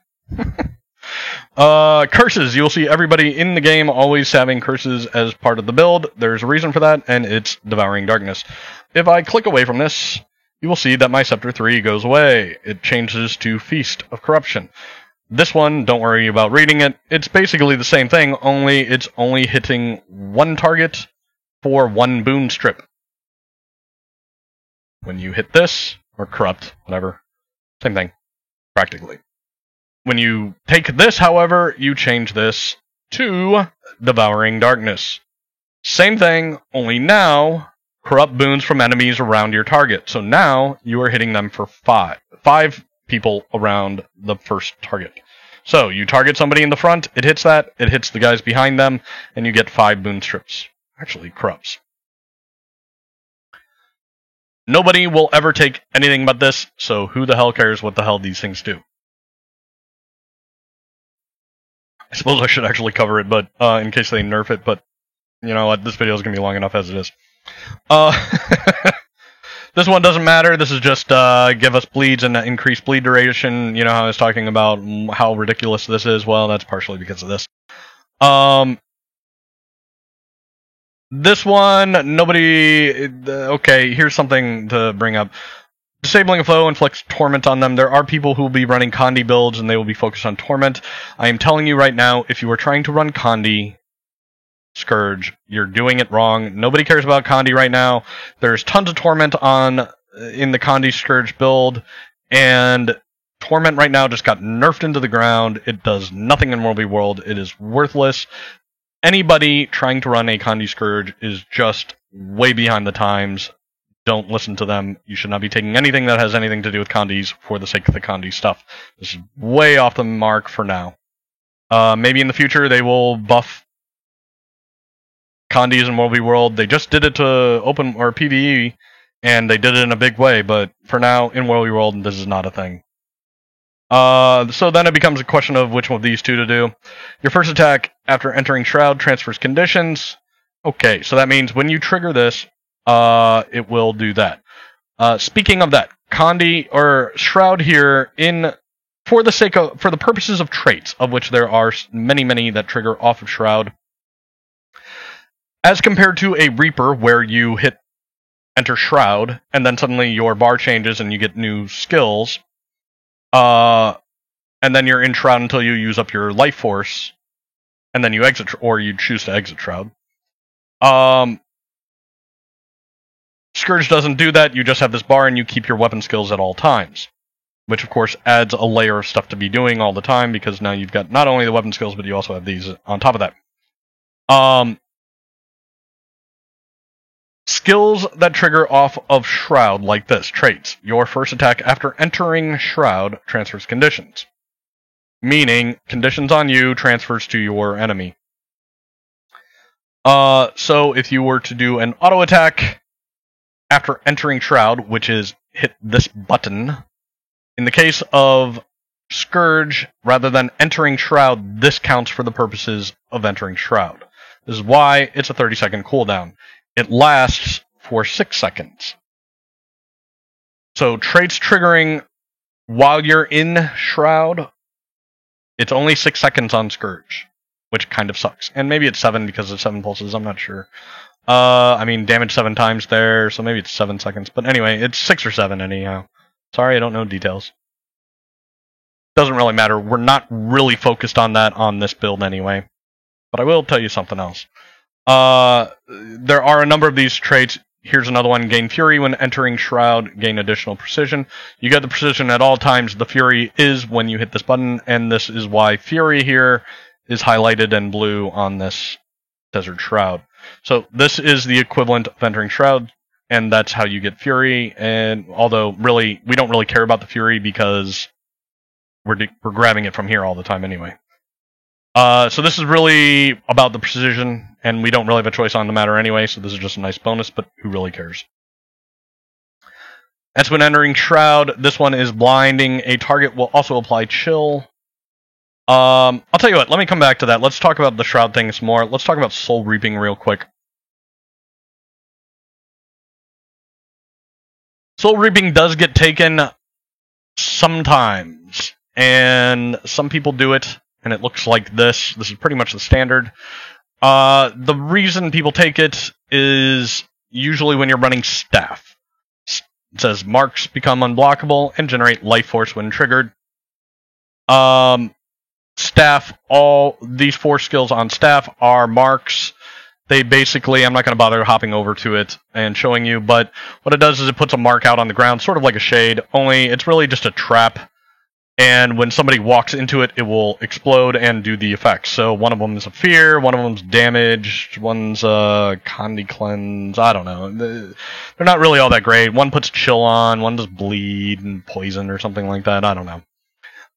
They're not that great, but they're also not bad either in certain circumstances, especially since they're unblockable. It means that a group cannot really push you without triggering those. So you can actually throw out 4 staff marks, one overlapping the other, and you can kind of put a nice big wall around you, and they have to either go around or have a rev trigger them well ahead of time, or something like that. But anyway, they can't really stealth push you that way. Some guilds will run like one person running staff just for that purpose, and that's really kind of it. You can also put them on walls, up on walls and shit like that, to keep people away and stuff like that. So that, you know, you see when they're coming, nobody can really stealth at you. It's pretty useful, but most guilds, for the most part, this is a dead trait line.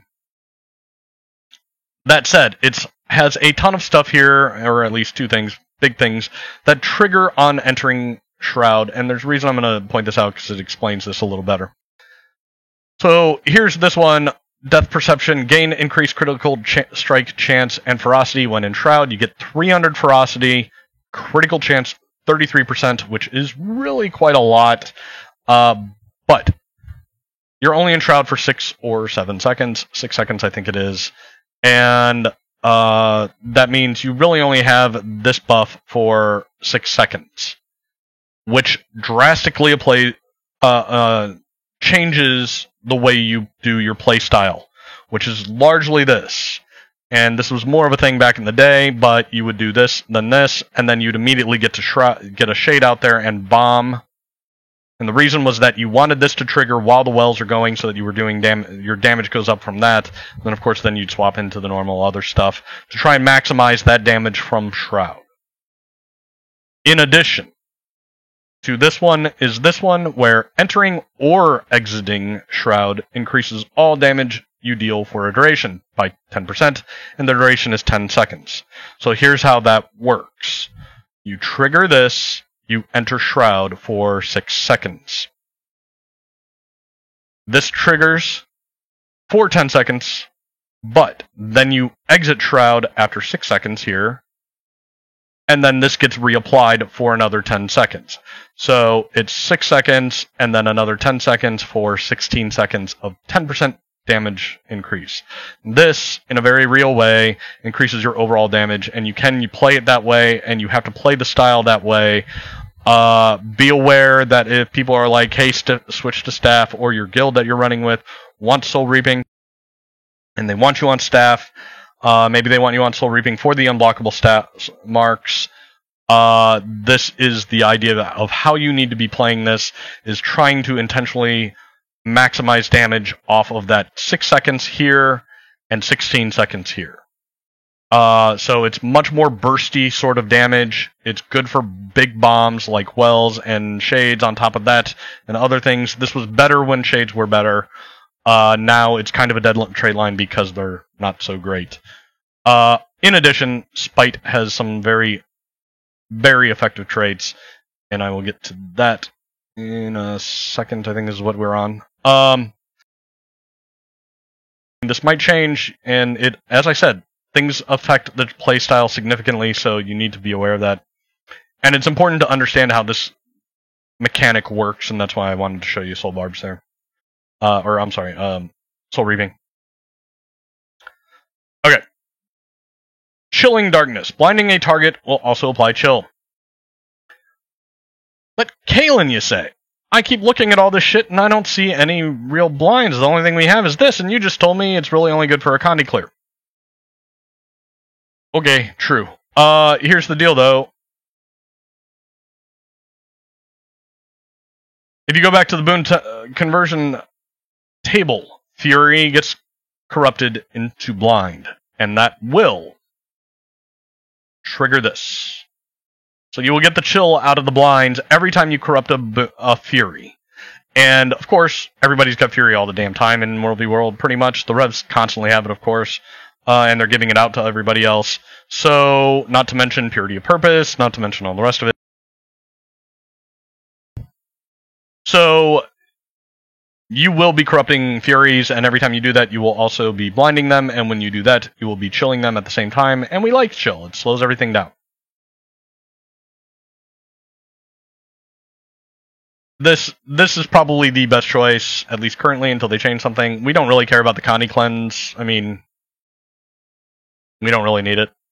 Other people are... I mean, you could send it to the other people, so great, you're gonna hit it. You're gonna send your condies to someone else. There's a good chance you won't even have it when you hit Shroud. Like, this is a pretty wasteful trade. Doesn't really do much. This is probably the best option, and really these other two just kind of suck, so this is good. Fury, like I said already, and you get increased precision. That's good, that's helpful. This one is pretty much what everyone will always be running. These other ones don't matter really at all. But here's one that does Fear You Inflict deals damage each second. Again, we're not running Condi builds, so this doesn't matter. But this is a trait that triggers off of Fears. You might see people running some traits that trigger off of Fear. And the reason why... But Kaelin, you might say, I only have one skill that does fear. And, you know, as much as Necros are known for, like, inflicting fear and stuff like that, the truth is, you really don't on Scourge. There really isn't anything here anywhere except for F4 that inflicts fear. But, once again, Condi conversion table, when you strip stab, you get fear. So, or corrupt stab, you get fear. So, that counts. Just like when you corrupt, whatever I just said, into blinds, Fury into blind, you get chill. This will trigger. The same thing would happen here, and the same thing will happen on other build stuff that works like that. And while I'm at it, I might as well talk about absorption sigils. Right here is absorption. Steal 3 boons when interrupting a foe. Don't worry about the cooldown. What this means is, for interrupts, you don't have any real interrupts unless you're running Torch, in which case you've got the 5 skills of Torch has a knockdown, which is clearly going to be an interrupt. But also, Fear is an interrupt. If you get people's fear, or put fear on somebody, it will interrupt people. And that then will trigger this, and you will then take their boons from them. That's why people run absorption sigils. There are people who run there are guilds who run double absorption and double nullification. Here's the other one. Remove a boon from a foe after striking from its flank. Cooldown 5 seconds. I think that's correct in World v. World. You'd have to look both of those up to make sure on the Wikipedia. So obviously we're hitting from the flank a lot. This doesn't work so much when we're posturing and at range, but once we get behind the group and it gets into the big brawl, this absolutely is triggering every 5 seconds, and you're getting boons from them from that. But it's only 1 boon at a time as compared to absorption, so some people really think absorption's better. It might be. I haven't really done the numbers on it. We don't really run that. We run Bloodlust and Force with the energies. There's a reason for Force, and there's also, by the way, a pretty good argument for putting Force on the Scepter here, and that's to make your bombs, because you're starting there, do more damage. Your wells do more damage here, but I think there's a very good reason to keep it on Axe. I'll get to that very shortly. Well, actually, I guess I already have. It's really this. Because you're trying to single target people down, and you have the ability to do so, and you are very, very good at it on Scourge, that Axe really, really comes in handy here. Force, sorry, Sigil.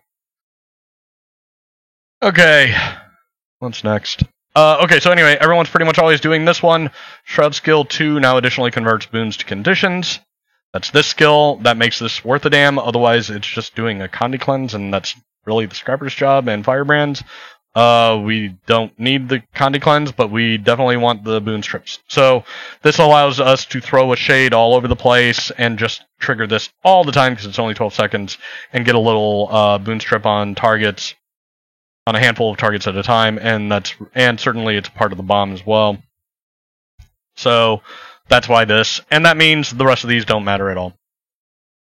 This one, increased critical hit chance for each condition on the foe. Getting condition damage based on your precision. We don't care about the Condi damage at all, but we do like the crit chance increase. If you're hitting a guy with 12 stacks or 12 different Condis on them, you are going to be hitting for a ton more crit chance. Even if they're just 6 or 7, you're picking up 12 or 14% crit chance. That's pretty awesome, but it's also highly variable dependent on whether they have Condis on them. If they are in the group of the enemy stack, if they are in the stack next to their scrappers, they won't have Condis. So this is going to be completely ineffectual against groups, targets in the group, in the stack, but when people are off tag, and part of your job is to single target people, and they're over here, and their guild's over here, they might have some Condis, and you might have a real shot at hitting them with an increased crit chance because of that. And just to finish this out real quick, Devouring Darkness, I already covered, blah, blah, blah. Now, let's talk about gear really quick. Right now I'm sitting on Marauders. This is not what I usually run. I used to run this all the time, and I mean, this was pretty much what I always did. Pugs wants us on Berserkers if possible. What you get is a bit more, you get a couple hundred more power, but you'll lose about 9% crit chance. At full Marauders, like right now, I'm pretty sure everything I got is full Marauders here. You're sitting at 69.4 with Fury. That's 89. So you're at about 90%. In addition, there are a number of buffs that you get for territory. Like if you look at the minimap and there's lines, you know, like gliding lines and stuff, like if we own it or not. Okay. Well, there's one called Presence of the Keep. There's one called Guild Objective Aura. There's Bloodlust from the map Bloodlust. This affects the amount of precision you get. You can pick up quite a bit from that. So in full Marauders, you're going to be sitting at 90% with Fury. You're going to pick some up from that, and you're going to pick some up from this, and you will be able to get 100% crit pretty often on a lot of your skills. Marauders is nothing to sneeze at. People talk about, oh, no, go Pure Glass on Scourge. I don't know that that's necessarily the best choice. Part of the reason is Vitality. Your life force, the maximum amount of life force you get, is based on your Vitality. With full Marauders, I'm sitting here at 1633. This, of course, will go up again with like Presence of the Keep and such like that. So you can easily get up to like 28k, I think, in World v World. This is nothing to sneeze at. Do not think that you are failing in any sort of way if you're running Berserkers, or if you're not running Berserkers and you're running Marauders. This is absolutely 100% acceptable to me. I'm not entirely convinced the power damage is all that much more significant. But that said, you will get a couple hundred power out of it when you go full Berserkers. And I do think you do get a little bit of damage, but you miss reliable crits. And that's kind of a real downside for the Scourge. And I'll show you why in a second. Wait, that didn't work. Sorry.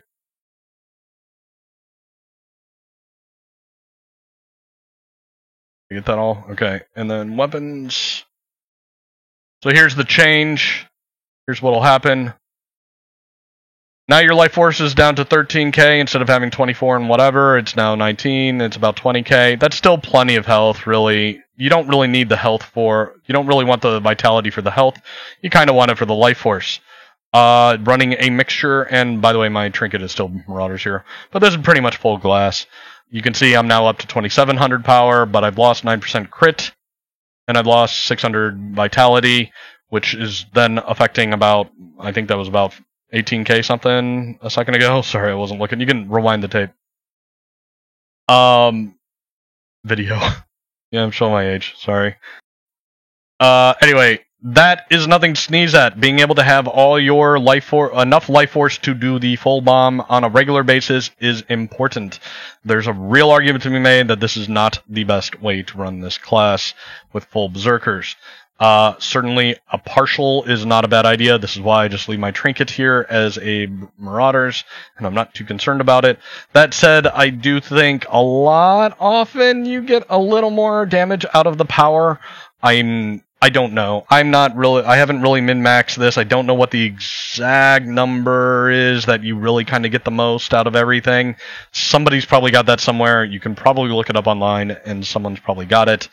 I'm a little too lazy, plus the guild build kind of calls for Marauder or Berserkers if you, once you're good at staying alive. And with energy sigils, you can, and 20k health is plenty for that with lots of endless dodges, not to mention because of this, you're going to have vigor and you're going to have plenty of endurance regeneration too. So, survival, not so much on toughness or vitality. In fact, you need no toughness. It's really more about the energy sigils. That said, when you swap over or get to a guild that says, hey, no, run double nullifications or absorptions or something like that, or forces an absorption, you will see there's a better call for Marauders, I think. Anyway, this is the guild build. So, but like what I was saying, now we in our guild definitely say, hey, look, while you are learning, you should be on Marauders. By all means. Like I said, nothing to sneeze at. There are guilds that run full Marauders, and that is standard for their entire guild build. Berserkers is not there is that extra little power is not necessarily a justification, I guess. You're getting a lot out of it. In particular, the offensive capability that you're doing by turning vitality into life force. And especially when you're not really good at life force management. And if you watch my videos, I'm okay at it. A lot of times it's just coming from kills, and you don't have to worry too much. You'll see me throwing axes sometimes just randomly, and that's a lot to do with that. But honestly, you having all of that there for the full bomb is pretty important because you get that last bit, especially if you're face rolling like I do, to get that last boon strip in there. Okay, so that's gear. As long as I'm doing that, I should probably talk about the difference between dagger and torch. I'm not going to bother with the settings. So here's your two skills. Oppressive Collapse is a single target thing. It's a knockdown. This is a big CC. Pretty powerful. 2-second knockdown. That's very good. Number of targets, 1. It's got a radius on that. There's a reason for that. Basically what it's saying is, and if you read this, it'll say, corrupt the ground under your target. If they remain within the area, they will be knocked down. Grant might to allies near your target based on how many conditions they have. Nobody cares about the might. Might's not a big deal. It's certainly nice that if your target's going to be next to the squad, but that's pretty much not going to happen. When you do see me running this, it's kind of an attitude of, well, I might as well throw one in there if it's just really kind of, that's where we're at. But here's the deal. If they have super speed, they will run out of this. If they have swiftness and they are in combat, they will not. Super speed can get them out. They also basically have to be moving the whole time in order to get out with super speed. If they're not moving, you have a pretty good chance of still hitting them with this. Worst case scenario, you're probably going to take a stab stack off of them. Sometimes they will escape, of course. Obviously, Aegis will get blocked, blah, blah, blah. But this is going then into single target attack thing. And part of that rotation then would be, instead of going Devouring Darkness and immediately swapping back and hitting an Unholy Feast, you might do an Oppressive Collapse on somebody, do this, and then throw an Unholy Feast in, then do other shit. Again, Shades or whatever, or this stuff, and then do your Unholy Feast and get back into the random rotation. But the only way you would do that is if you had somebody who's like off tag, running back, trying to get back to their squad, and you've got a really good target for that, you might try and do single target kills, adding this to the single target kill rotation. Kind of sub-rotation, I guess. Harrowing Wave is actually very good. I already told you, life force generation here. We don't care about the burning or the torment. But it does give you life force. which is pretty good, pretty helpful in like a GVG scenario. I mentioned that. It does a pretty good chunk of damage. It's not huge, but the thing is, this fits into the rotation really, really well. If you are running Torch, or if the guild is having you run Torch, it's this, and then you're into this. So you're adding that into the rotation. You're getting a nice blast. This can be do a lot of damage really, or I'm sorry, the other one. Torch 4 can do a lot of damage really, really fast. It's pretty nice. We don't really care about the burns and torment, but the power damage is really not too bad. Let's see. Where the hell is my dagger? There it is. In combat.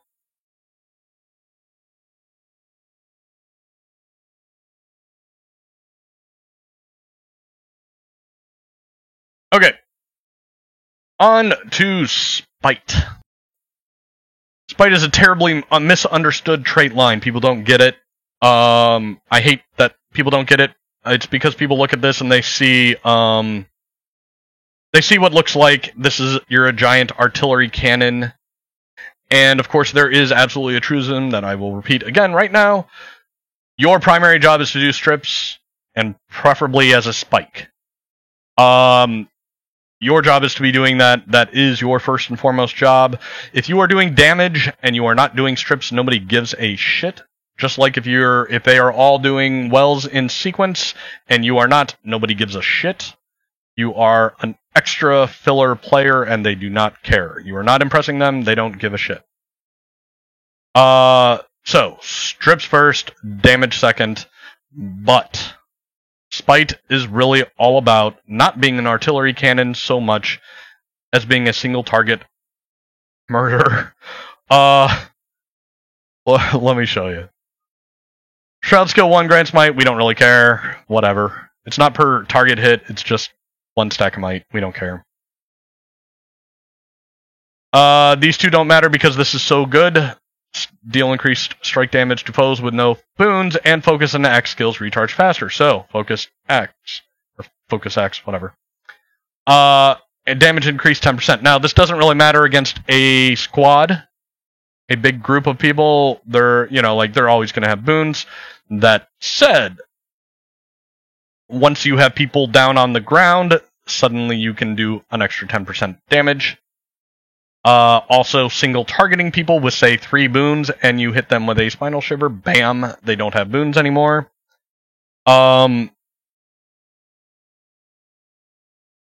Next one. So, this does come into play somewhat, particularly with downs. Again, this is one of the reasons why you are so good at killing and finishing downs, and you should be. Death's Embrace. Deal increased strike damage when downed. Okay, that might save you in a rally war with a guy who's down right next to you, and in fact I've had that happen, and it's funny. But most of the time, of course, when you're down, you're dead, so we don't really care about that part. But inflict vulnerability when you strike a foe below the health threshold. Health threshold 50%. Interval 10 seconds. Is going to apply 5 stacks every 10 seconds. This is actually going to happen on people who are low pretty regularly, but it's also going to help you kill single targets. Also, good time to mention Rending Claws here, the auto attack. Slash your foe twice. It's kind of a whack real quick. To make them vulnerable. So, vulnerability applied increases against foes below the health threshold. So, if you hit a guy once and they're above 50%, you hit them for 700 base damage here or whatever, and then you'll put 2 stacks of vulnerability, which means the next attack will give an extra 2% damage. If they're below the 50% health threshold, you'll give them 4 stacks. So the next hit will then also apply 4 stacks, but also do 4% more damage. And then the next one after that is 8% more damage. And then 12. And in addition, this will trigger somewhere along the way, probably, and you'll add another 5. Just getting somebody below the health threshold and triggering this, and one of these will add 9 stacks in one attack. 1 second. The next attack you hit them with was 9% extra damage.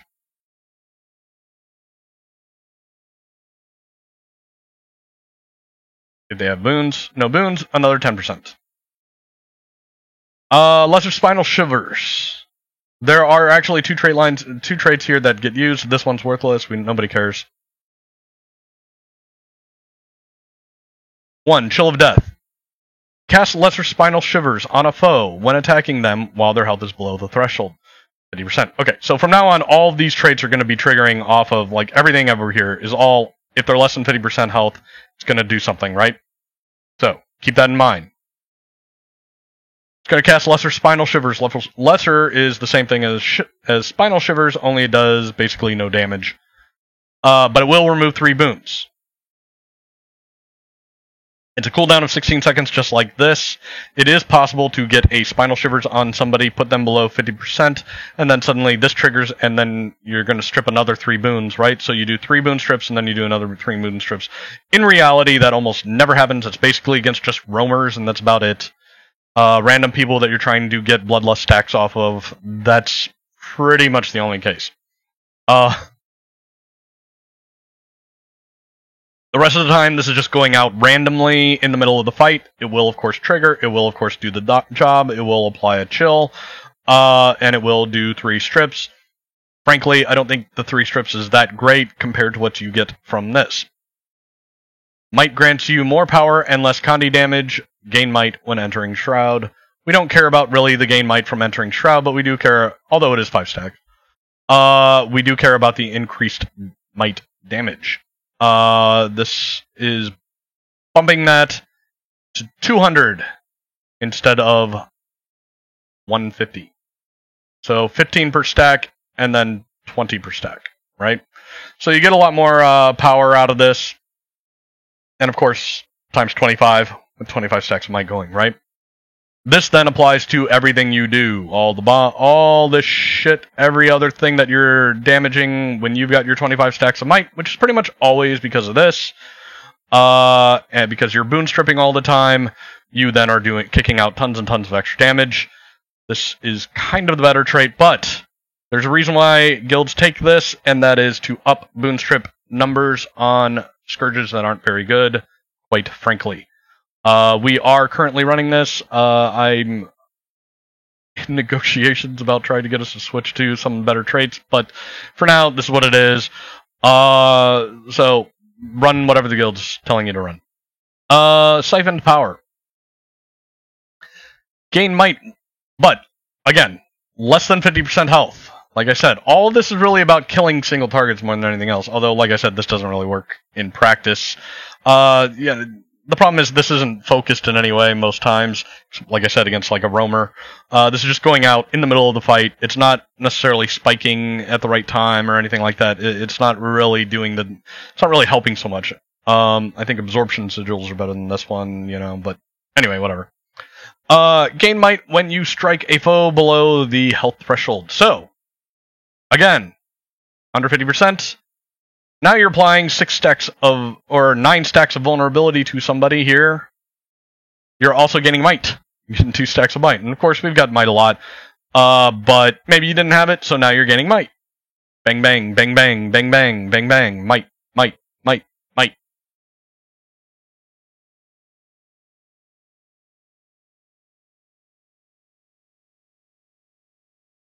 Strike around you when entering Shroud. Let's come back to that one. Let's do this. This is the other good one. This one's basically shit. Nobody uses it. We don't need I've seen people run this. It's really pretty dumb. We don't need Fury. We don't need Quickness. Quickness is a great boon. But we don't really need it because we're stealing it from other people. I suppose if you are going up against a group who is not kicking out Quickness like they should be, mainly from your Scrappers and your Firebrands, it won't be there quite as heavily. You won't have it as much. But I'm not sure what the Condi table is to that. Let's see. What gives quickness? Slow gives quickness. So, and there's slows around. Obviously, we were doing slows. Hang on. What was that? Yeah, okay. Quickness, slow. All right. So, Yeah, there's slow. There's some slows around, which mean the scrappers convert slows into quickness, which then we then steal and give it to ourselves. So it's around. Usually we do have this. It's usually not a problem. So this is kind of silly to take because it's just gonna. And of course, it's when inflicting fear on a foe. You get this. So like this one does that, and it does increase the recharge on your on this, so you can basically be using this all the time. That said, it has a big life force cost. It does damage. It's good. I mean, it's good. And this has that effect of being for, it does allow you to use this a lot more often, but then it's not so much quite with your bomb necessarily. I don't know. I've never really run it since they made the change to the thing, but I have seen some people do it. I don't think anyone really thinks it's that good, and quite frankly, both of these I think are better. That said, I could be wrong. Maybe I'm wrong. Maybe this is really awesome. I don't know. And maybe the idea is to take this and then use this, and then with an absorption sigil, you can use this frequently, and then I don't know. Anyway. Deal increased damage to enemies below the health threshold. Damage increased 20% against people less than 50%, and if they have no health, another 10%. Or no boons, another 10%. And you're getting crit hit chance for each Condi on a foe. Anybody against who's off tag is a prime target for you. Because if they've got 3 boons, you can go whack.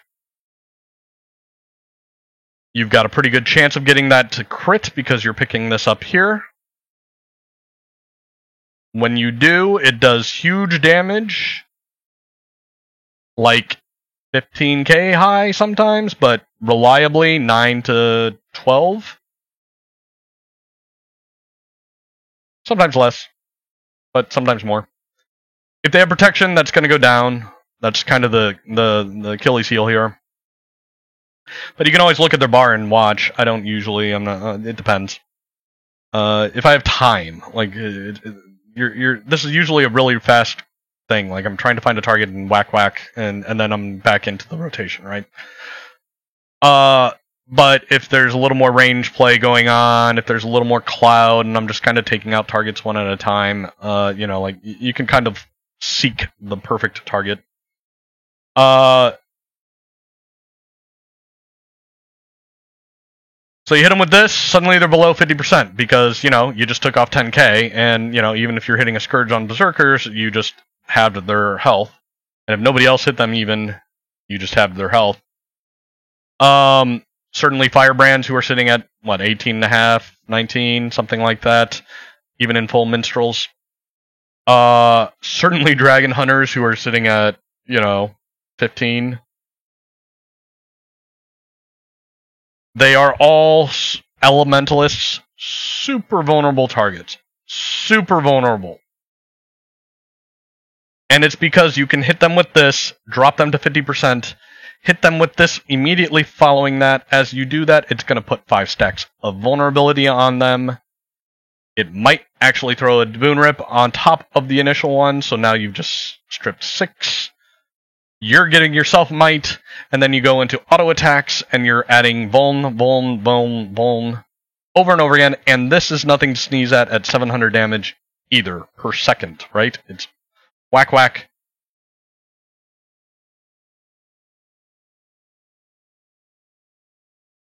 And it's actually 2 hits at 700, it look like there, for 1,000 damage on each. I thought so. Let me check this again. Maybe that's something else. I don't know. Anyway. Sorry, don't know details. Doesn't matter. In the end, as you attack, you're throwing all this vulnerability on them. If you watch this when I do this, this guy will get 2 stacks of vulnerability. As we take him down to, you're not going to see the big hit from because he doesn't have any boons, so you're not going to see that Focus 5 really do what it's supposed to do. But as you can see, his stacks are going up and up and up and up, and this is just me sitting here doing the whack, whack, whack, whack. You can pretty much maintain 12 stacks just doing that. I'm going to get them below 50%, then I'm going to stop.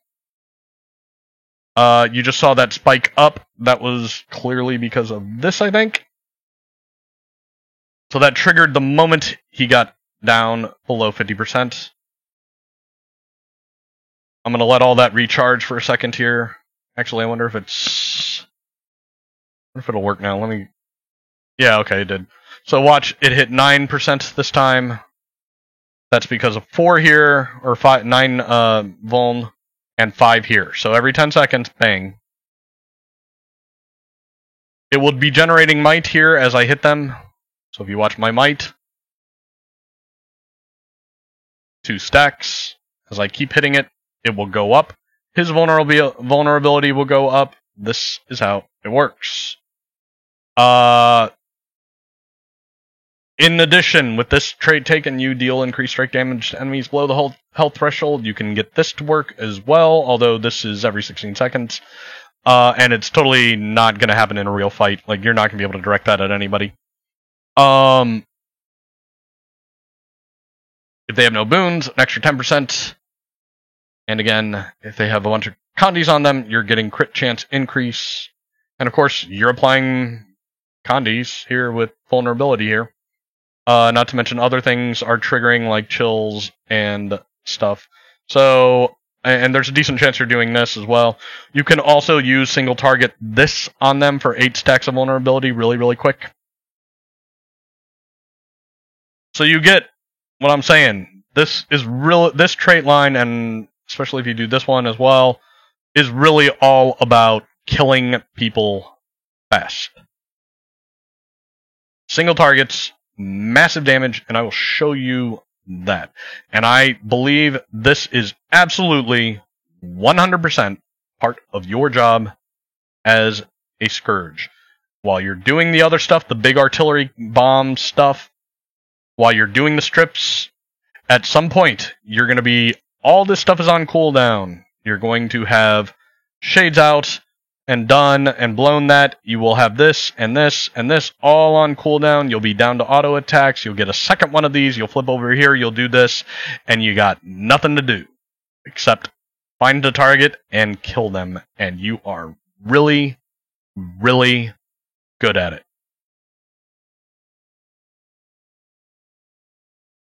You're not going to see it here. But anyway, you can see these stacks go up, and if I throw one of these in there, it's going to max it out to 25. Bam. This is particularly good once you get them down, not so much when they're still running away from you and stuff, but it will work on single targets if they're, you know, running across here and they're really pretty far from cleanses and stuff like that. And if they're a class that doesn't have blocks or anything like that, this will work. But really, I tend not to worry about it. It's this, and then auto attacks, and considering both this and this can pretty easily hit 10k with 25 stacks of Bloodlust and 25 stacks of Might going, and with crits, these combos can be anywhere from, you know, it's not unusual to hit like 17 to 20k between the two of them. One of them gets pretty good, one of them not so much, and it's highly effective, and this is absolutely part of your job, and so is when you see a down, target them, because you are pretty damn good at finishing them, in part because of these other things like this, and Condi crit, and being able to throw one of these on them. You are particularly good at this. This is what makes Spite particularly good, and why people kind of got rid of Soul Reaping. And when you get to the good guilds, they will be actively targeting single players and focusing them, and you are part of that machine. So absolutely be doing it. Get into the practice of that. It is part of your job. That said, let's talk about Spiteful Spirit. Spiteful Spirit is strike around you when entering Shroud. This is when you hit this button, this triggers. It's going to cripple nearby foes. Cool, we like that. Convert their boons into conditions. Cool, we like that. Gain resolution for each foe. We don't really care.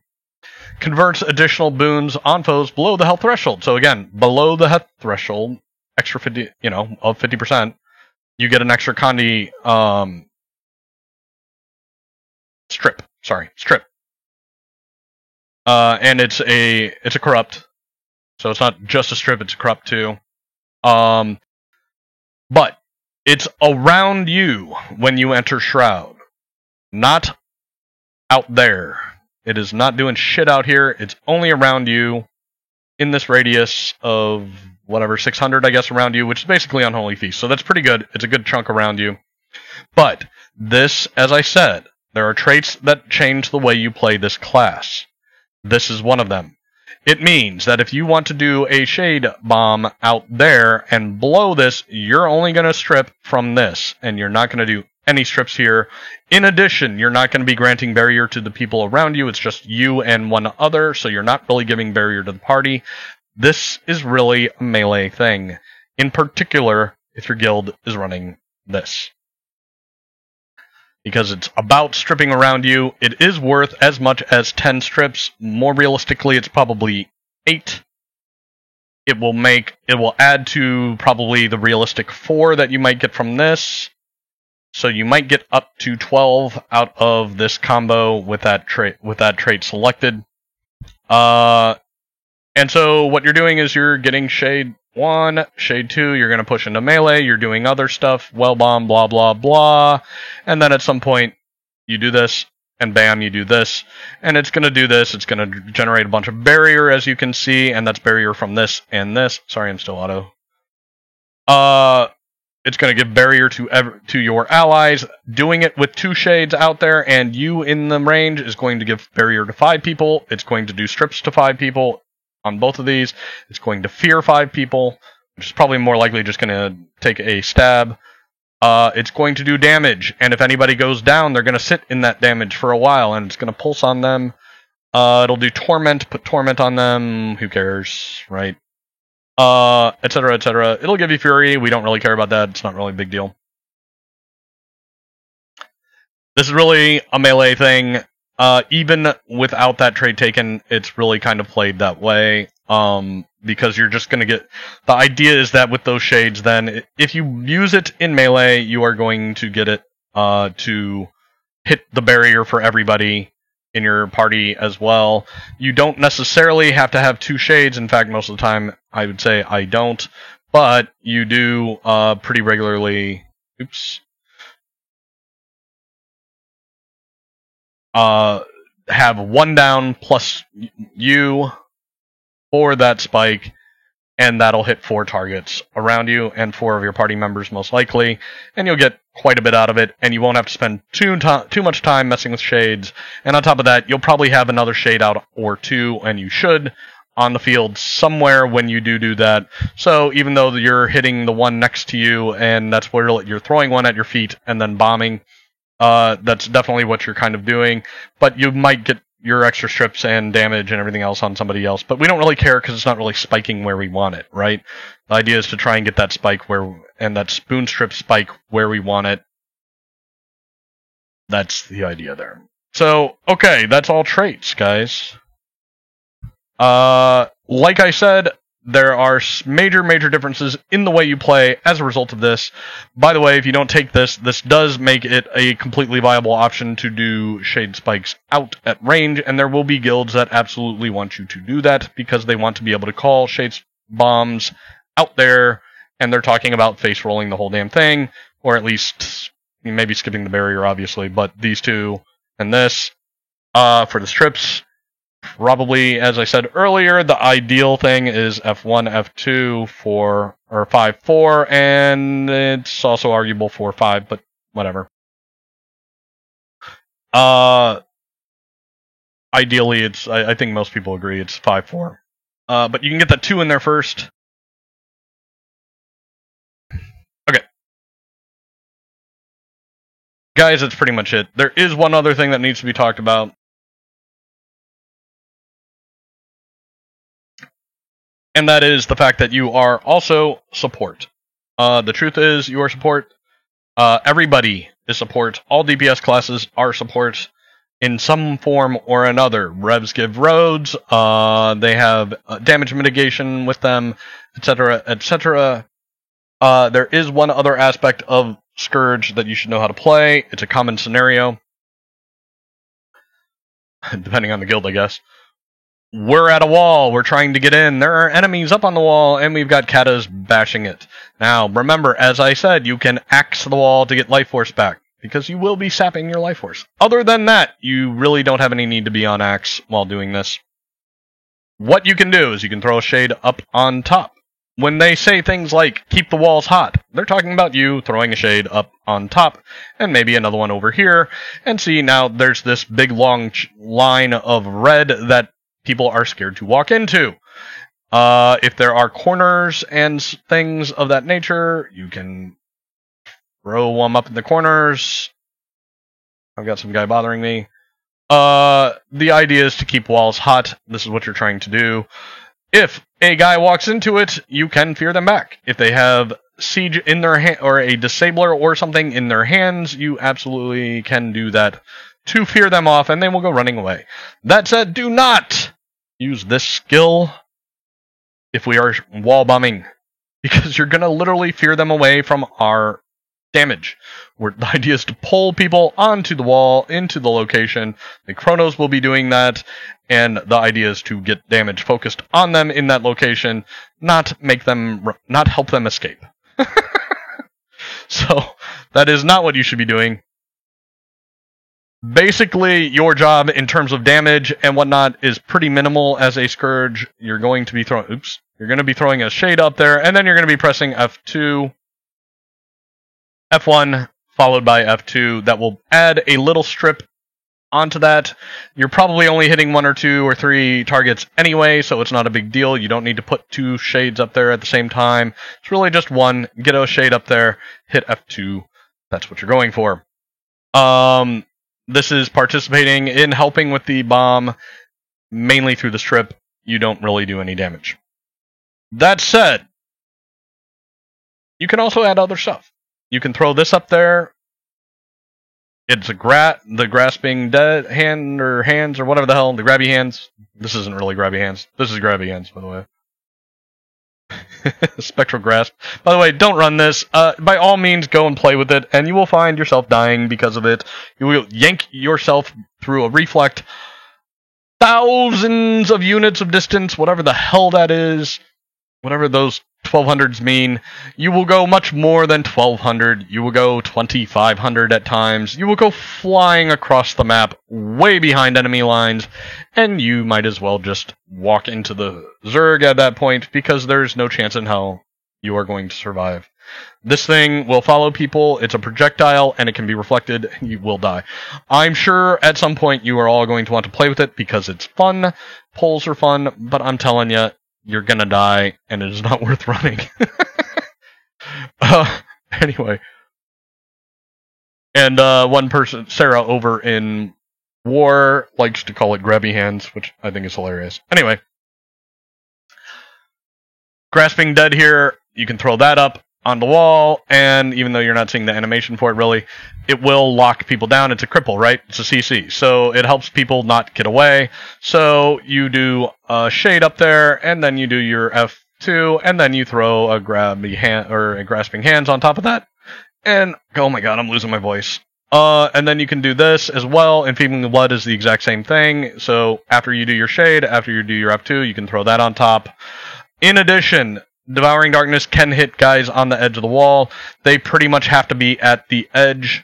They have to literally be on, I hesitate to use the term, parapet. This is a parapet, guys. Not the little things that stick out. Not the outcropping of turrets or towers or whatever the hell those things are. The actual parapet is this thing, this line, this thing that sticks up on the edge. Anyway. When they get up onto the parapet, when they get pulled to the very edge and are at the edge of the parapet there, you can actually hit Devouring Darkness. I know everybody uses the term wrong, but so I hesitate to use it, but whatever. Anyway, Devouring Darkness, you can hit them, and it will, because it hits 4 targets around them, hit guys off behind it, which is cool. And of course, Enfeebling Blood and Grasping Dead, does reach back beyond that a bit. It will not go all the way, of course, as you can see, but it will get half the circle over it anyway. So it's something you can add. It's not really a big deal. You're not really going to do much with that, but it is, 2k damage or whatever, 2500 from each of these every time you do that pretty much. So that's cool. But not really all that important. And as you see, the more you sit here and throw shades up, you're going to lose life force. So then you're axing the wall or the gates or whatever. In addition to that, and this is the important part, your job is to play support. You have barrier. You need to be using this off cooldown while you are under arrow carts. When we are taking damage from above, coming down on us, guys are jumping up on the walls and shooting down at us. Part of your job is not to spike them, but just to keep the wall hot. And then there's a wall pull over here, and you're throwing that.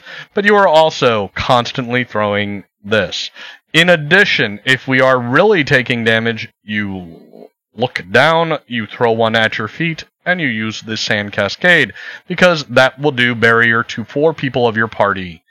This will do 5. This one will do 4. It is really probably better not to do this at the exact same time as this. Let one of these wear off, and then do this one, separate. You need to be doing that all the time, and then at the same time you're up there throwing crap at the walls. And then as Sand Cascade comes off cooldown, you'll throw one at the ground again. And then, because this is, by the way, 24 seconds and this is 12, they will line up a lot. The problem is, you will grant this 4800 barrier and you will grant this 2500 barrier, which is about 7500. And that can be buffed up a little bit when you get heal power, and heal power goes up when you have things like Presence of the Keep, I think, and these other buffs, like, whatever. I don't know exactly if heal power's, I think heal power's on that. Anyway, this varies sometimes, and the result is, and incoming healing, I think, might affect it as well. And the result is, you can grant more than the 7500, I think, and there are classes that only have like 1500 or 15k health, and you can only have half health of barrier. You cannot over barrier. So at some point it caps, particularly on the classes with not as much health, like say a Dragon Hunter or an Elementalist. And so doing both at the same time is a little less effective than waiting a few seconds and then casting it. But it is your job to be doing that while doing wall play. I know, nobody really likes wall play, but hey, look, it is part of your job. You are supposed to be playing as a team. Do that as well. 3 jobs here, guys. Do damage, do strips, do damage, do support. All 3 of these are your roles. When it comes to damage, you have a sub-job of specifically single targeting people. This is the big wrap-up, by the way. You have all of this. You will really have kind of 3 rotations going at the same time. 3 or 4, really. You have the well rotation that is constantly going. You also have a shade rotation that is constantly going. You will do a bomb and throw all this out. And then about 12 seconds later, you will be able to do a smaller bomb of these 3 in melee. And then you'll be back around in 12 seconds to doing all of them. And then 12 seconds later, the small, and then big, and then small, and then big, and then small, and then big, etc., etc., etc. This rotation is every, 30 seconds-ish. This one's every 40 seconds-ish. Meanwhile, you're doing this thing with the double threes, Devouring Darkness, do other shit, including Shades or whatever. Back to Devouring Darkness, then over Unholy Feast, other shit, single target, try to kill somebody, Unholy Feast, back over to Devouring Darkness. This continues round and round and round, and you have these rotations going, and they do overlap at times. It makes it hard to really make sure you have everything going at once. This is absolutely part of the class, though. In addition to that, you are constantly throwing off cooldown Sand Flare, because when you're in melee and the fight's going on, and there's people around you everywhere, including your party, and we are taking damage, you absolutely should be using this. In addition, you're looking for good opportunities to get out there and do a Ghastly Breach. You're looking at good opportunities to do a Trail of Anguish. In addition, you're trying to stay alive, so you're dodging everywhere. You have a lot to do. I don't find this to be a boring class at all. I love trying to kill firebrands. I do it all the damn time. And you have a lot to manage. There is constantly shit to be doing all the way. You are constantly active, constantly weapons swapping, constantly doing things, and I think it's nice and fast-paced, and I really like it. So, I don't know what the hell they're talking about with it being boring, man. It's overload sometimes. You got too much going on. And you'll see that in videos of anybody who's playing. Like, I don't think there's really any way to stay on a perfect rotation. It is fluid, it is dynamic, and that also makes it kind of fun. So, alright guys, I think that's pretty much it. I will show you one last time. Here's the rotation. Coming in. Oh yeah, wait. So we're at range. Out here somewhere, we're throwing a shade. 1200, you're not involved. Maybe shade out here at 900. You get a little strip spike in there. Commander pulls back. We do a stealth. Blast. Charge in. Wells out in 3, 2, 1. Bam. Bam.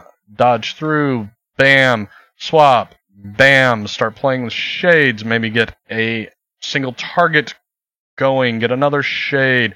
Maybe get your heal out at this time. Probably do. Get into Unholy Feast. Bam. Devouring Darkness. Bam. Shade. Bam, the whole thing. I missed it. Sorry. Bam, bam. Somewhere along the way, you're going to breach. Somewhere along the way, you're going to Trail of Anguish. Bam, into Devouring Darkness again. Unholy Feast. Rotation, single targets. Whatever you need to do. I don't know what the hell just happened there. Interrupted myself. Bam, small shade time. Doing it. Well, actually, I shouldn't have hit 4. Anyway, this isn't the real timing because I'm kind of slowed down. Anyway, you get the idea. Shades or wells into the double 3s. Get a shade out, maybe 2. Oops. Maybe 2. Go here and here. Try and get a target in there, even though while fighting a Zerg, you're probably not going to be able to track a single target, but throw one anyway, because, hey, it's 3 strips. And the axe, if you can find a down in there, definitely throw that as well. Usually in that initial burst, I'm not really that focused on trying to get singles. You try and get some shades going at this point. Second Unholy Feast, back, Devouring Darkness, maybe a third shade, especially if it's been a little while since you threw the other ones. Blast the whole lot of them. Enfeebling Blood. Grasping Hands for the cripple. Devouring Darkness again. Over here to this. Spinal Shivers. Ghastly Claws.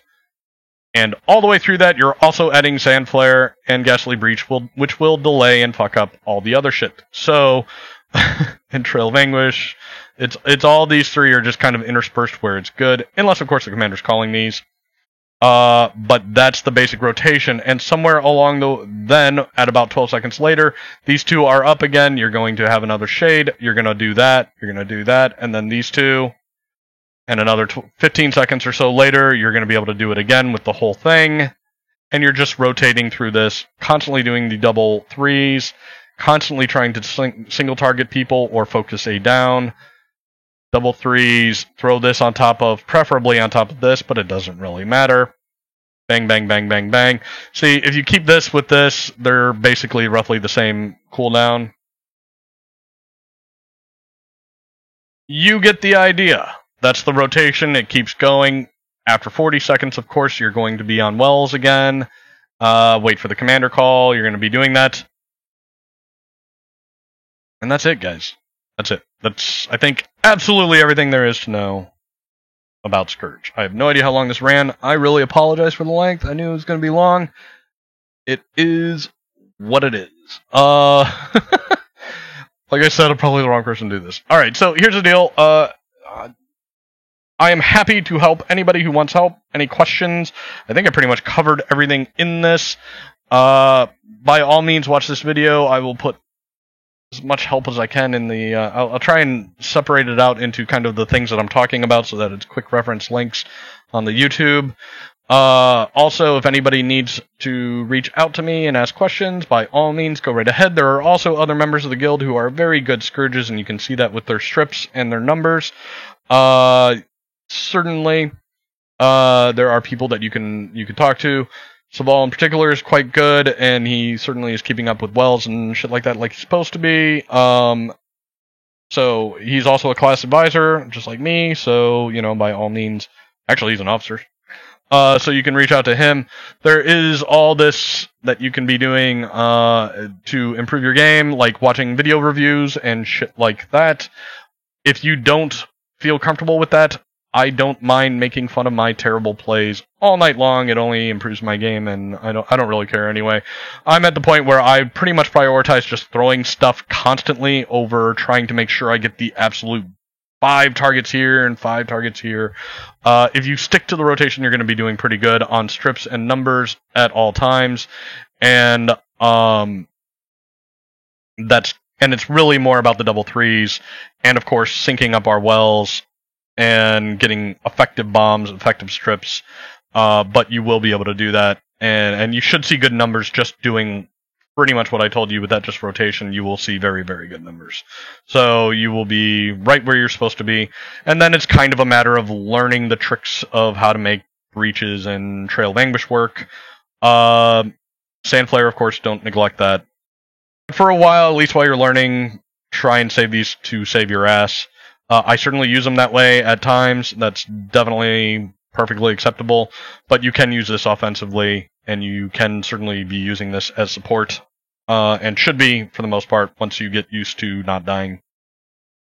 But like I said, by all means, reach out to me. And, I prefer you to whisper or send me a direct message in Discord. I don't really like doing too much whispering and explaining of stuff during the game, because I'd rather be focused on actually killing people. But, I'll answer questions in game too if it's nothing too in-depth. I'm happy to sit down in Discord with you, private channel. We can sit there and chat and help you out. Like I said, if you don't like looking at your own videos, although that is very helpful. We can make fun of me the whole night if you want. Because honestly, I'm whiffing stuff left and right. I'm interrupting stuff left and right. I do it all the time. It's just part of the factor of just trying to stay alive in World v. World. You are dodging, you are weapon swapping and dodging. You're weapon swapping all the time, which will interrupt things, etc., etc., etc. So, anyway, that's it. I'm going to do a second video here where I'm analyzing some of my clips, and they are specifically talking about many, many things involved in this that I've just gone through. I really recommend learning it or taking a look at it, and you will see what I am talking about. So, by all means, check that out too. Alright, that's it. Thanks, guys. Sorry for the length. Thanks for listening if you stuck through it. Good luck. Have fun.